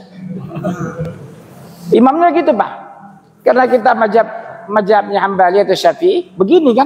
Oh imam belum mulai kok Allahu Akbar katanya. Tapi kalau kita punya ilmu, legowo. Bahasa Sunda apa legowo? Bahasa Jawa legowo. Artinya menerima perbedaan. Apa bahasa Sunda? Ridho melihat perbedaan. Apa bahasa Sundanya? Ulah cicing atau cicing? Benar Pak. Tahiyat juga begitu. Silakan dari awal boleh. Pada syahadat asyhadu an la ilaha illallah wa asyhadu anna Muhammad Rasulullah. Bisa. Yang enggak ada contoh dari 4 mazhab itu tidak mengangkat sama sekali. Ada yang saya lihat itu cenderung Ja'fari. Ja'fari yang enggak ngangkat dia. Ada yang goyang, boleh. Enak Pak berbeda, tapi punya dalil. Bukan menganggap kita paling benar. Ya. Di sini berkunut nggak subuh? Ya sudah terserah. Nanti imam tidak berkunut, ya udah nggak apa-apa, betul kan? Iya. Yang nggak benar itu tidak sholat subuh, nggak sholat dia. Yang ribut dia nggak sholat itu. Oh nggak benar tuh, dia berkunut. Yang satu bilang nggak benar Pak, dia nggak berkunut. Yang komentar itu nggak sholat. Subhanallah, enak Pak kalau kita legowo. Jadi umat Islam itu apa? Menjaga ukhuwah supaya kita kuat. Habis waktu ya. Ini di setelin ya. Dan jangan ini rekayasa pengurus ini. Pas 1 jam. Terus ayat. Terus karena itu maafkanlah mereka dan mohonkanlah ampun untuk mereka. Oh, tugas orang beriman itu bukan meminta maaf, tapi memaafkan. Belum ada satu ayat sepergoki minta maaflah. Kenapa? Karena umat Islam selalu objek kejahatan, bukan pelaku kejahatan. Selalu katakan maafkan mereka, karena kita selalu dikebuli orang. Yang difitnah teroris, anarkis, kadrun, intoleransi siapa? Umat Islam. Karena umat Islam itu hamba yang penyabar. Makanya maafkan mereka. Kamu itu calon surga kata Allah. Calon surga itu suka memaafkan. Oh berarti orang yang beriman, pribadi yang kuat itu suka memaafkan orang lain, bukan meminta maaf, karena dia bukan pelaku tapi objek. Kenapa orang baik selalu ditipu? Karena dia berbaik sangka kepada orang, makanya dia sering ditipu orang. Kenapa orang baik sering dihujat? Karena dia tidak mau membalas, makanya dia sering dihujat. Lihat di dunia, yang sering dituduh teroris umat Islam. Kenapa? Kita sabar, karena ada surga di balik sabar, ada kemenangan di balik air mata. Mana pernah agama lain difitnah teroris, Pak? Pernah dengar Hindu difitnah teroris? Yahudi teroris, Nasrani teroris? Enggak pernah. Yang difitnah umat Islam, betul? Takbir. Karena kita disiapkan calon surga, jannah khalidina fiha abada. Berbahagia kita jadi umat Rasulullah. Pertama masuk surga kata Rasulullah, Bayangkan Nabi 124.000, Rasul 25. Yang pertama dipilih masuk surga. Wallahi kita umat Islam, umat Rasulullah, dijamin dengan hadis. Betapa bangganya kita jadi umat Islam malam ini. Nggak usah minder Pak, harus bahagia jadi orang Islam. Harus menjadi pribadi yang kuat, yang tangguh. Jangan minder peradaban, malu pakai baju koko, malu pakai gamis, dibilang kadrun. Iya Pak, jangan malu pakai simbol Islam. Ini enggak, nak pakai baju koko, enggak nak kayak orang tua. Terus pakai apa? Celana jeans. Jadi setan dia, karena celananya jin. Betul ya Pak? Udah, tunjukkan kita berperadaban umat Islam. Berarti poin berikutnya apa di sini kata Allah? Oh ternyata pribadi yang kuat itu apa? Suka memaafkan. Memaafkan. Kedua, ridho memintakan ampun dosa orang lain. Ridho memintakan ampun dosa saudaranya, bukan mengutuk saudara. Saya haji itu Pak, tahu nama yang sering saya sebut di haji itu? Waktu wukuf di Padang Arafah, waktu tawaf, ya Allah berikan hidayah kepada Haritanu dan Ahok. Langkakan kan Pak? Sampai tawaf saya Allah berikan hidayah kepada Haritanu dan Ahok. Berikan hidayah kepada Haritanu dan Ahok. Kenapa? Mereka punya partai. Kedua, punya massa. Ketiga, punya media. Ketiga, empat, punya uang. Kalau mereka masuk Islam, kekuatan besar bagi kita. Lihat Rasulullah. Apa doa Rasulullah? Ya Allah, berikan hidayah kepada dua Umar. Umar bin Khattab dengan Umar bin Hisham. Waktu itu mereka PM. Tahu PM? Preman Mekah. Geng motor waktu itu. Geng unta lah kalau dulu, geng unta. Sekian kali 24 jam doa Rasulullah diijabah. Masuk Islam Umar bin Khattab. Gemuruh mereka takbir Pak. Allahu Akbar, Allahu Akbar. Umar bin Khattab masuk Islam. Umar itu tingginya tahu berapa? 220. Bukan Masya Allah.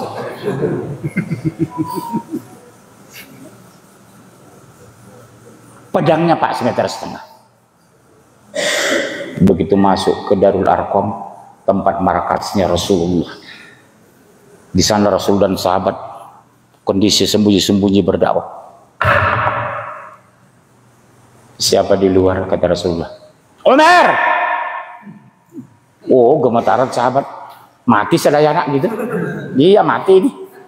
Umar siapa? Umar bin Khattab. Apa kata sahabat?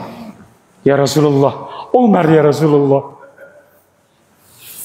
Saking takutnya Pak. Umar ya Rasulullah. Gawat kita ini, mati. Bukakan pintu kata Rasulullah. Karena Rasulullahnya takut kepada Allah. Begitu masuk, ya Rasulullah, apakah Islam ini agama yang hak? Naam. Kenapa sembunyi-sembunyi menyampaikan Islam ini ya Rasulullah? Berlari dia ke samping Baitullah. Ya ayuhan nas, hai sekalian manusia, saksikan hari ini Umar bin Khattab masuk Islam. Kalau bahasa sekarang masalah buat lo.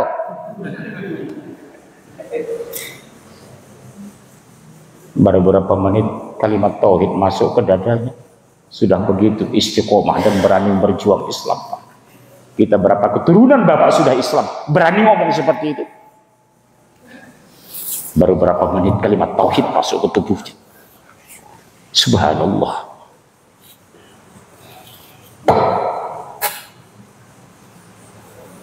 Paling ditakuti Pak.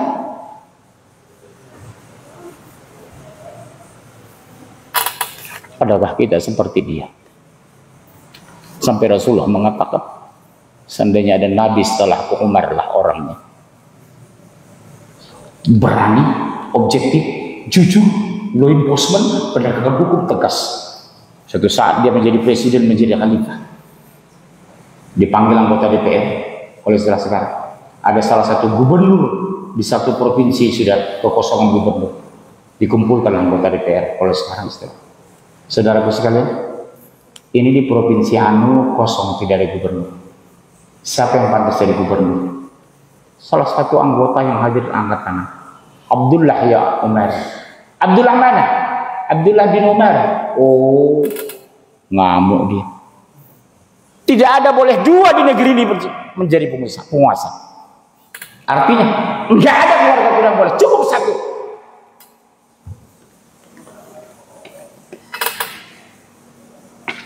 Berani. Law enforcement, kalau Bapak sarjana hukum tahu itu, penegakan hukum kuat. Tapi di zaman dia luar biasa. Subhanallah. Ya, 1 jam lebih lewat 10. Kesimpulan sederhana kok Pak, menjadi keluarga yang kuat, pribadi muslim yang kuat, harus berakidah yang benar, tauhid yang lurus, ukhuwah yang kuat, suka memaafkan, mencintai keluarga, peduli terhadap agama. Insya Allah kita menang. Kenapa kita tidak kuat? Karena kita belum mengenal dan belum mencintai Allah. Kenapa Rasulullah minoritas tapi memimpin? Kita mayoritas tapi dipimpin. Kenapa Rasulullah tidak pernah kuliah tapi menguasai ekonomi? Kita S3 tapi tidak ngerti agama. Karena kita menapai hidup, mengejar hidup, bukan mengejar akhirat. Tidak semua memang. Sepakat ya Ustaz? Tidak semua kita hidup punya target akhirat. Kesimpulan dari ini, kejarlah akhirat, jadikan dunia sebagai sarana. Jadikan uang sebagai sarana hidup. Jangan jadikan uang sebagai target hidup. Insya Allah kita akan bahagia. Saya kira cukup sekian, 1 jam 10 menit. Saya buka session tanya jawab. One man, one question. Satu orang ada pertanyaan, lebih dari satu dikenakan tarif. Silakan. Oke, silakan. Ada langsung bertanya? Mangga Bapak dan Ibu, siapa dulu yang akan mengajukan pertanyaan? Yang bertanya itu orang. Barangkali ada yang ada pertanyaan, silakan Pak. Iya, ibu itu, masya Allah. Lihat ibu-ibu. Kasih mic dulu itu. Yang mana dulu? Ibu-ibu. Ibu sana. Kasih. Nama, status pendidikan. To the point aja Bu ya. To the point, jangan ada komentar. Karena waktu sudah malam. Kasihan bapak-bapak besok masih kerja. Bismillah. Bismillahirrahmanirrahim. Assalamualaikum warahmatullahi wabarakatuh. Waalaikumsalam warahmatullahi wabarakatuh. Nama saya Ibu Teti dari Cibesi. Kalau boleh tahu pendidikan ibu dari S1, S1 Pikom Unpad. Ekonomi. Pikom, Fakultas Komunikasi. Oh, Fakultas Komunikasi. Public Relation. Public Relation ya, oke. Begini ya konteksnya. Bu, kalau bisa buka aja masker supaya suaranya itu. Ya nggak kedengaran, suara nggak jelas. Ini banyak ini. Jelas nggak Pak Ustadz? Enggak. Gimana ya? Agak dekatkan mic-nya atau Oh iya ya. Dalam konteks rumah tangga, biasanya semua kendali itu dipegang oleh suami. Betul. Seorang suami seharusnya memberi contoh yang baik, terutama dalam konteks ibadah untuk anak dan istrinya. Tapi kenyataan kebanyakan yang terjadi malah sebaliknya, istri yang harus selalu menyuruh dan mengingatkan bagaimana dengan mengingatkan akan kebaikan, terutama dalam hal beribadah. Bagaimana dengan kasus seperti ini? Saya jawab. Pertanyaan Ibu saya tangkap dalam literal Al-Quran dan Hadis, harusnya yang sebagai contoh itu ayah, sebagai rizal, betul kan? Tapi kenapa dalam realita contoh kebaikan jadi ibu bukan dari ayah? Salah sendiri. Kenapa menikah dengan laki-laki seperti itu? Selesai. Salah sendiri. Makanya ibu memilih mantu, katakanlah gagal ibu-ibu memilih suami seperti itu. Memilih mantu, pastikan dulu mantu itu datang ke rumah, tes agamanya. Nama sah itu? Asep apa? Asep Sinaya. Oh iya. Pendidikan dari mana sih? Saya S1 Unpad, Fakultas apa? Kedokteran. Kamu dokter? Iya. Mengambil spesialis, sedang apa? Ortopedi. Oh iya. Sep, ini kan jam kencang, nggak wajib laki-laki ke masjid. Nanti maghrib, Asep ya jadi imam. Tes langsung kok. Sep, mohon maaf jangan tersinggung. Bisa baca Quran, Sep? Oh bisa. Begitu dia takbir Allahu Akbar, rakaat pertama Ar-Rahman, Masya Allah. Rakaat kedua Yasin, rakaat ketiga meninggal ibu kepanjangan. Saking taat gitu laki-laki. Tes calon mantu. Saya ngomong Pak, sejak kelas 4 SD nak saya dulu, saya doktrin. Cari istri itu nak, biar kaya raya, yang penting soleha. Kamu ikhlas enggak ayah paksa ceraikan kamu? Kalau suatu saat ayah pergok istri kamu tidak berakhlak, itu hak ayah. Kamu anak laki-laki ayah.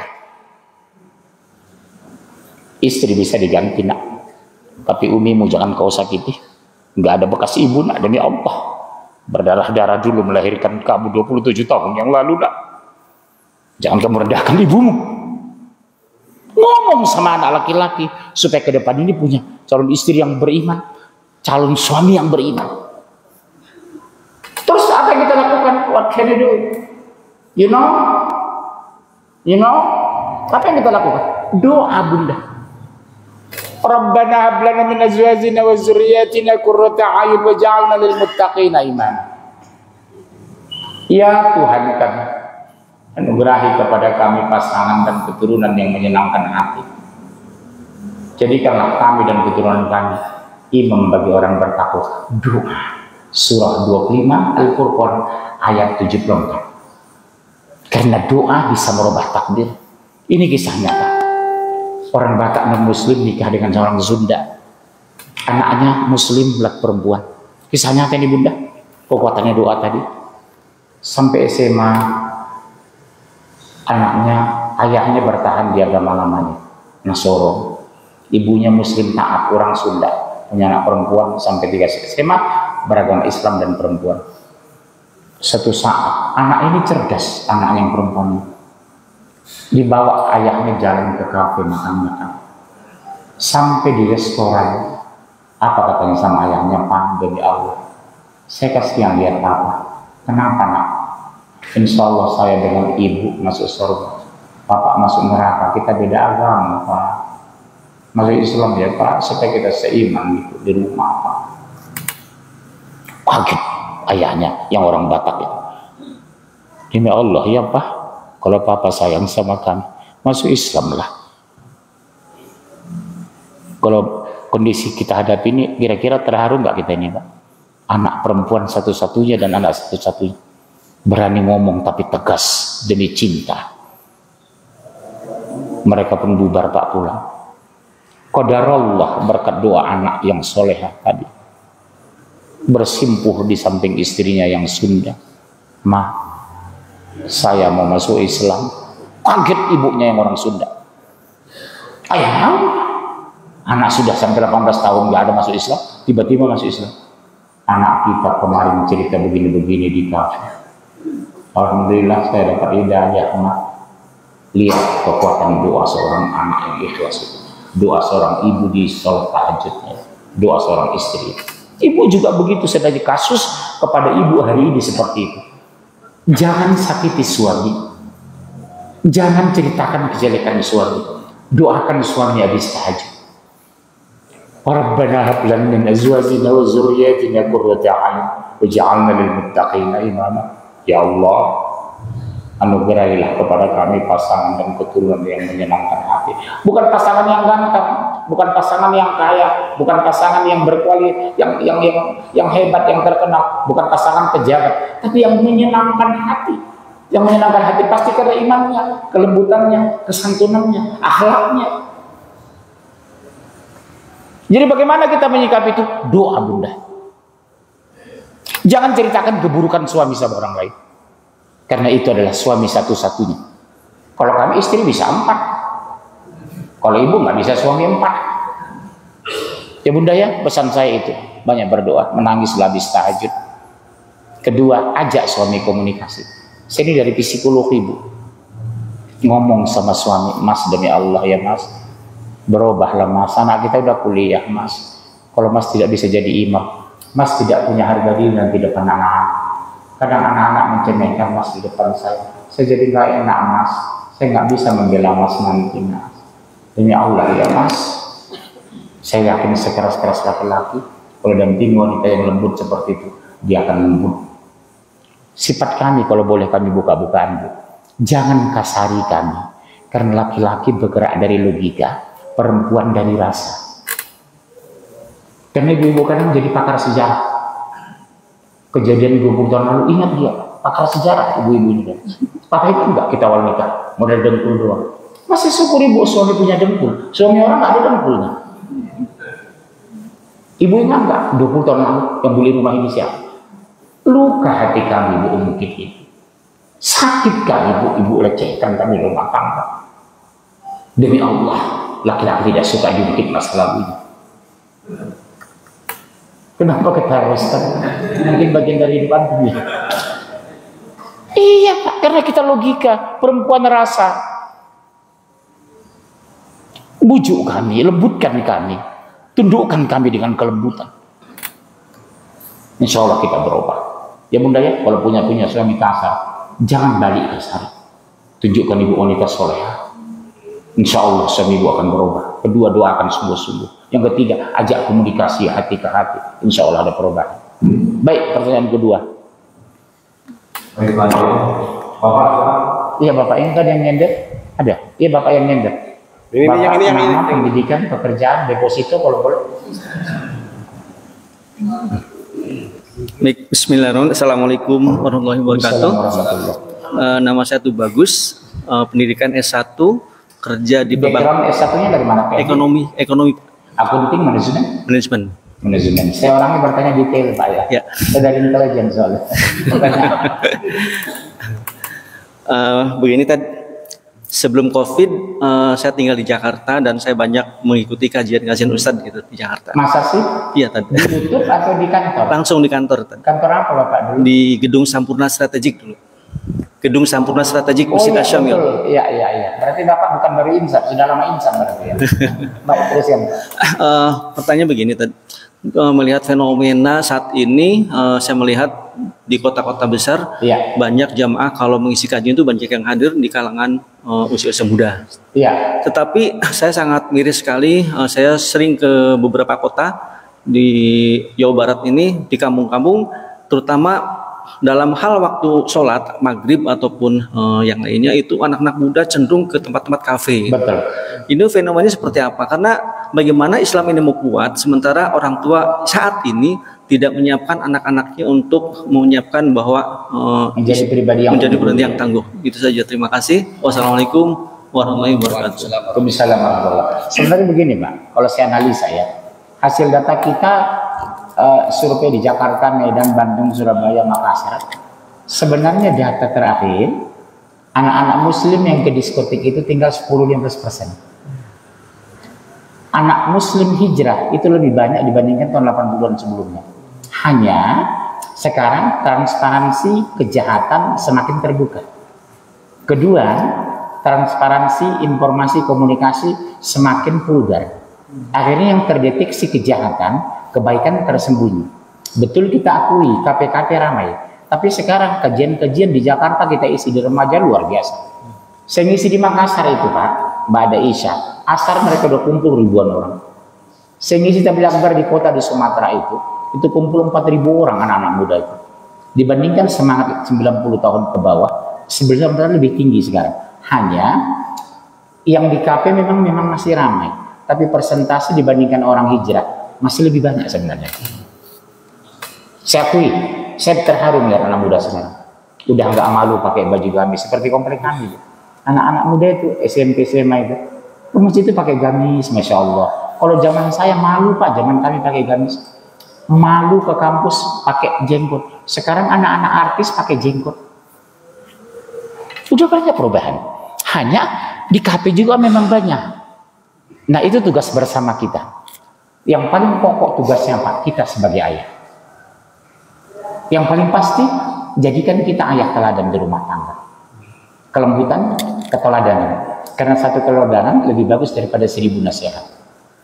1000 nasihat tidak berharga dibandingkan satu keteladanan. Sekarang saya kaget itu, anak-anak berjenggot, anak-anak muda kuliah, sudah gak malu pakai jenggot. Saya kan ngajar di kampus. Masya Allah, luar biasa loh gitu. Dulu malu Pak. Katanya. Tambiang. Kalau komentar saya malah positif. Nanti soal DKP itu nanti pelan-pelan kita arahkan. Saya juga mengisi kajian di kelompok-kelompok artis, orang gay, homoseks dan lesbi, Pak. Kalau mau jujur hati ke hati mereka banyak sekarang bertobat. Ustaz, jujur Ustaz, saya gay. Bagaimana cara Ustaz? Satu, buang nomor HP laki-laki yang kamu cintai. Kedua, banyak saum puasa. Yang ketiga, banyak istighfar dan berzikir. Insya Allah kamu dipelihara. Akhirnya Allah pelihara dia nikah. Bisa normal Pak punya anak. Kembali dari hati kita. Kalau pengaruh luar paling 30%. Tapi kalau dari dalam 70%. Dengan catatan berdakwah sesuai dengan kemampuan daya serap mereka. Jangan pojokkan mereka. Silakan kencang, tapi jangan mendahului. Silakan tajam, tapi jangan melukai. Silakan pintar, tapi jangan menggurui. Itu karakter yang disenangi anak muda. Anak muda itu gak suka disalahkan. Makanya kalau lihat anak muda saya bertato, saya nggak mau melecehkan dia atau memojokkan dia. Oh jangan berwudu, kamu bertato. Saya puji, bagus ya nak. Tato kamu ada bebek, ada soang, ada kelelawar. Iya Pak. Sudah itu baru bilang, Ustaz sah nggak wudu saya? Insya Allah. Nah ini tatonya permanen nggak? Permanen Ustaz. Udah. Jangan dihapus karena kan mencelakakan kamu, merusak jaringan kulit kamu. Tapi kalau nggak permanen baru dihapus ya nak. Boleh Ustaz, boleh. Karena berbahaya kalau kamu hapus karena ini tato permanen. Kamu berwudu minta ampun, insya Allah kamu surga nak. Gembirakan dia. Adakan pendampingan, bukan melecehkan. Merangkul bukan memukul, mengajak bukan mengejek, mendekati bukan menjauhi. Kadang kita kan selalu memponis orang. Ngapain kamu? Persis kayak bebek. Rangkul Pak, jangan dipukul. Dekati bukan jauhi. Jangan mentang-mentang beda majah kita tidak teguran, beda radio tidak teguran. Astagfirullah, ampuni kami Allah. Ekstrim beragama itu. Ya Pak ya. Oke, pertanyaan ketiga, terakhir. Maka satu lagi Pak yang bertanya. Iya, satu lagi. Terakhir. Ibu. Boleh yang lain? Bapak tahun berapa pindah ke Bandung? 2021. Oh iya. Terakhir Bapak dengar ceramah saya tahun berapa? Sebelum Covid. Sebelum Covid ya. Lagi mau tanya? Ada bawa Bapak? Iya, silakan Bapak ini. Pak apa namanya? Pak Muson. Terima kasih. Kasih mic aja ya Pak. Profesor Endang. Nami Pak Nami. Assalamualaikum warahmatullahi wabarakatuh. Waalaikumsalam warahmatullahi. Nama saya Endang Suhendar. Pak Endang ya. Sebenarnya kalau bahasa Sunda arti endang itu apa Pak? Karena saya lihat endang, asep paling banyak orang Sunda. Ada artinya itu Pak? Orang Sunda itu biasanya namanya satu, seperti Suhendar. Nah karena apa namanya untuk memudahkan panggilan, iya. Itu ambil endang gitu, apa namanya? Biasanya begitu. Iya. Tapi maknanya terminologi bahasanya nggak ada itu? Nggak ada. Nggak ada ya. Kecuali Suhendarnya itu. Oh iya. Saya selama ini ingin bertanya arti endang itu apa? Karena banyak orang Sunda asep, endang ada. Kalau Suhendar mungkin bisa ditelusuri. Seperti endang, asep itu susah. Asep itu kan dari panggilan kasep. Bukan anak laki-laki itu apa namanya supaya dimanja gitu ya. Kasep gitu. Jadi asep gitu. Oh iya. Kalau kami kan ucok. Ayo, ya Iya. gitulah. Ucok itu panggilan anak laki-laki. Kalau butet panggilan anak perempuan. Itu kalau bahasa orang Batak. Oh ya, mangga. Nggak jadi bertanya gara-gara nama. Begini Ustaz. Saya ingin memaknai kuat Iya. dalam arti komunitas. Kalau ini kan individu, Betul. keluarga. Saya ingin memaknai secara komunitas Iya. Islam bersama-sama gitu ya. Baik itu di tingkat paling rendah, apakah RT, RW sampai ke negara. Jadi komunitas Islam gitu. Iya.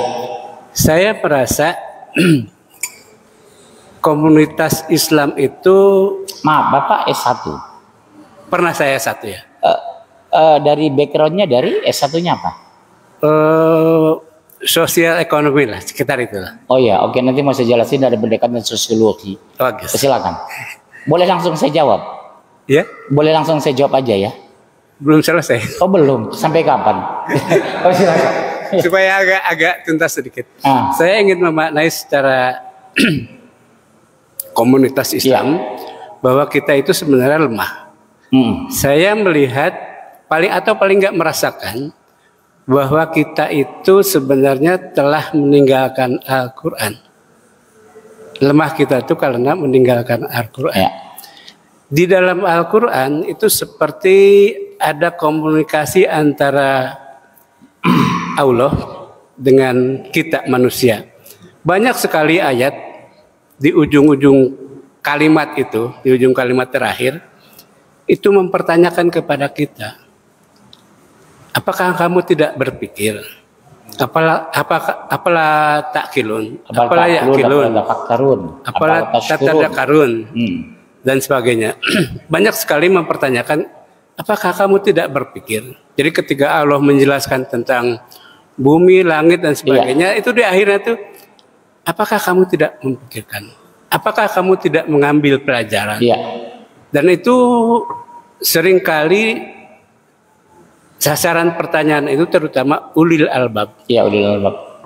Kenapa kamu tidak berpikir gitu? Nah, kita itu tidak memanfaatkan atau tidak menggunakan atau tidak mau menjawab pertanyaan itu.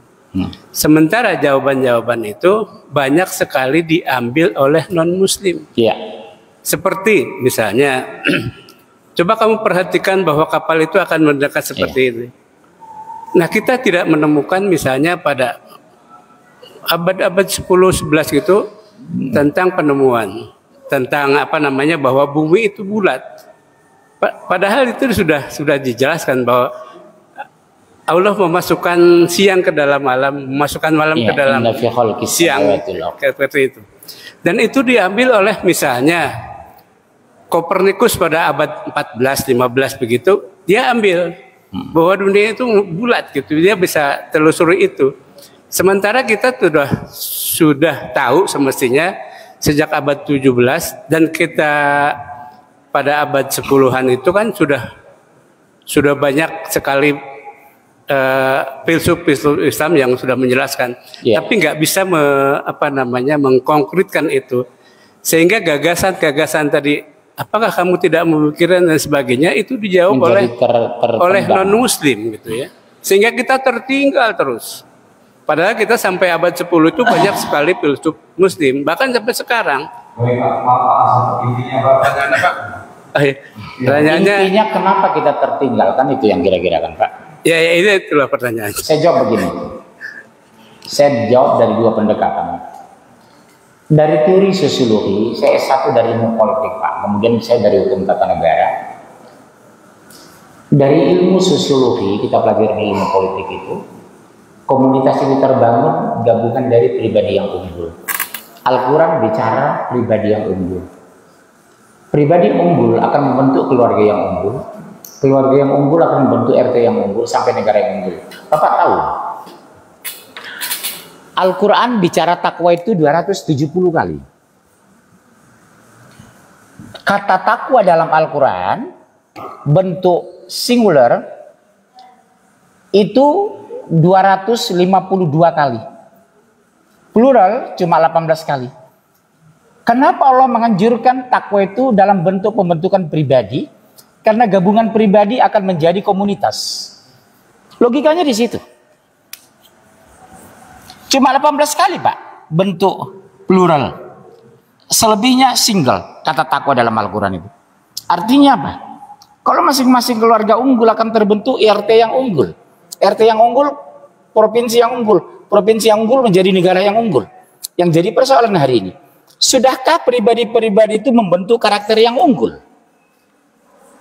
Al-Quran itu cerdas. Contoh seperti Bapak bilang tadi. Inna fi khalqis samawati wal ardh wa ikhtilafil laili wan nahar la ayatil liulil albab. Betul? Sesungguhnya penciptaan malam dan siang. Ya, penciptaan langit dan bumi dan pergantian malam dan siang. terdapat tanda-tanda bagi orang berpikir. Bapak tahu itu. Bapak pernah ke Amerika?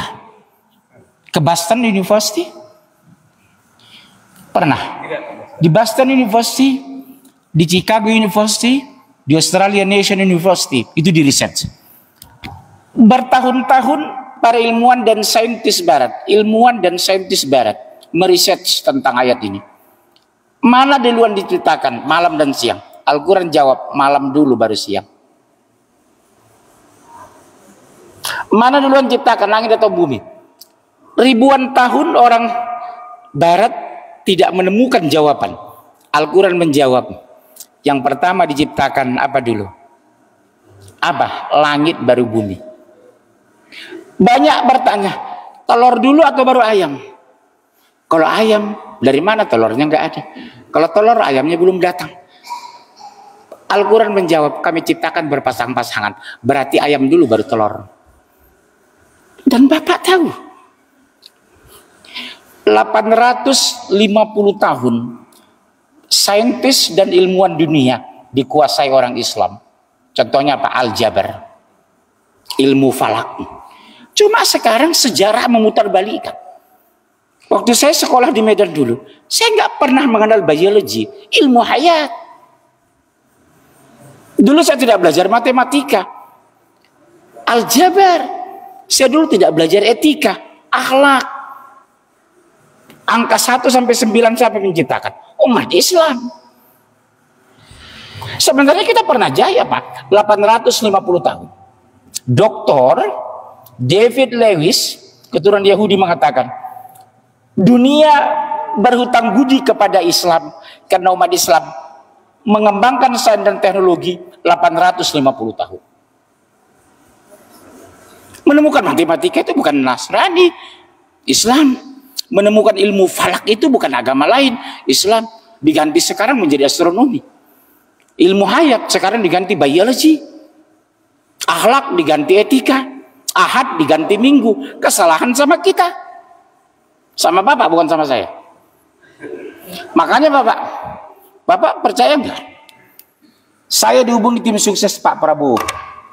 Pak Munzir, kalau Pak Prabowo jadi presiden, Bapak bersedia jadi menteri, insya Allah. Menteri apa? Menteri Pendidikan. Mau saya rubah kurikulum di kampus. Caranya, saya hilangkan biologi, saya masukkan ilmu hayat. Saya buang matematika, saya ganti aljabar. Saya buang minggu, saya ganti ahad. 850 tahun sebenarnya kita menguasai dunia, Pak. Jatuhnya kerajaan Islam, Bapak tahu? 1924. Artinya fakta ilmu dari Islam diputarbalikkan karena yang punya media mereka. Siapa punya media, dia menguasai dunia. Siapa yang menguasai intelijen, dia menguasai informasi. Siapa yang menguasai pasar, dia menguasai ekonomi. Siapa yang menguasai militer, dia menguasai negara. Siapa yang menguasai tanah, dia menguasai semua. Sekarang 5 variabel ini dikuasai non muslim karena umat Islam tidak kuat. Sebenarnya kita punya kebanggaan, Pak, tapi kebanggaan historical. 850 tahun loh, Pak, kita menguasai sains dan teknologi. Sekarang kembali Eropa diperebut orang Barat. Bapak kalau ke Jerman, ke Perancis, di Belanda sekarang gubernurnya muslim, di Rotterdam muslim. Di Inggris 4 wali kota muslim, 2 diantaranya kota terbesar di Eropa, Oxford dengan London, muslim. Kenapa dipercaya orang muslim? Karena dia amanah. Tugas kita hanya satu, bukan bagaimana orang muslim cerdas, tapi bagaimana orang muslim bersatu. Kalau cerdas, masih dalam udah banyak cerdas sekarang. Bapak lihat di Jerman sekarang, di Prancis, di Swedia, banyak ilmuwan itu orang Indonesia. Tapi nggak mau pulang ke Indonesia karena tidak dimanfaatkan secara proporsional. Misalnya saya doktor S3, golongan saya cuma 3C, Pak. Gaji saya 4,8 juta. Sementara saya bekerja di Jerman 200 juta sebulan. Asuransi saya ditanggung, kesehatan ditanggung, kreativitas saya dihormati, inisiatif saya dikembangkan. Di Indonesia tidak. Masalahnya di situ, Pak. Bapak silahkan lihat Jerman ini. Berapa banyak orang-orang Indonesia berkualitas di Jerman ini? Kenapa Kenapa tidak mau pulang? Karena tidak dimaksimalkan di negeri ini. Bapak dokter, nanti S1 kita dari ITB, E2 dari Oxford, S3 dari Melbourne. Pulang ke Indonesia golongan 3C, gaji cuma 4,8. Kita kuliah setengah mampus, Pak. Itu istilah bahasa Medan, setengah mampus itu. Bahasa sini setengah mati. Kalau di Betawi setengah modal. Benar, Pak. Jadi tugas kita sebenarnya saya lihat, umat Islam itu punya kemampuan, tapi belum bersatu, masih berserakan seperti cermin pecah. Kenapa kita lemah? Kesimpulan ceramah saya hari ini sederhana. Kita belum punya figur yang menjadi pemersatu. Kalau muncul figur pemersatu, ditenggelamkan. Hanya satu kata kunci, kita tidak punya figur. Itu kok kata kunci malam ini.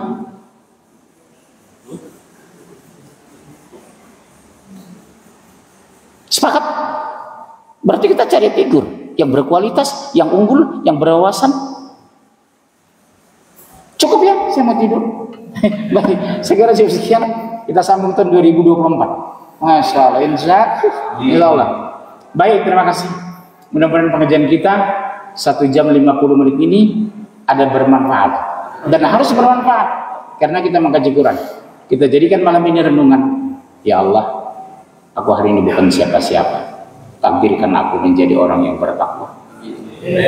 Aku bukan siapa-siapa malam ini, ya Allah. Tapi takdirkan kami menjadi orang yang bertakwa. Segera jawab sekian. Marilah jadi pejuang, bukan jadi pecundang. Berhenti kita mati, mundur kita hancur. Selamat berjuang. Mudah-mudahan kita diberkahi dan diridhoi oleh Allah. Sampai jumpa. Assalamualaikum warahmatullahi wabarakatuh.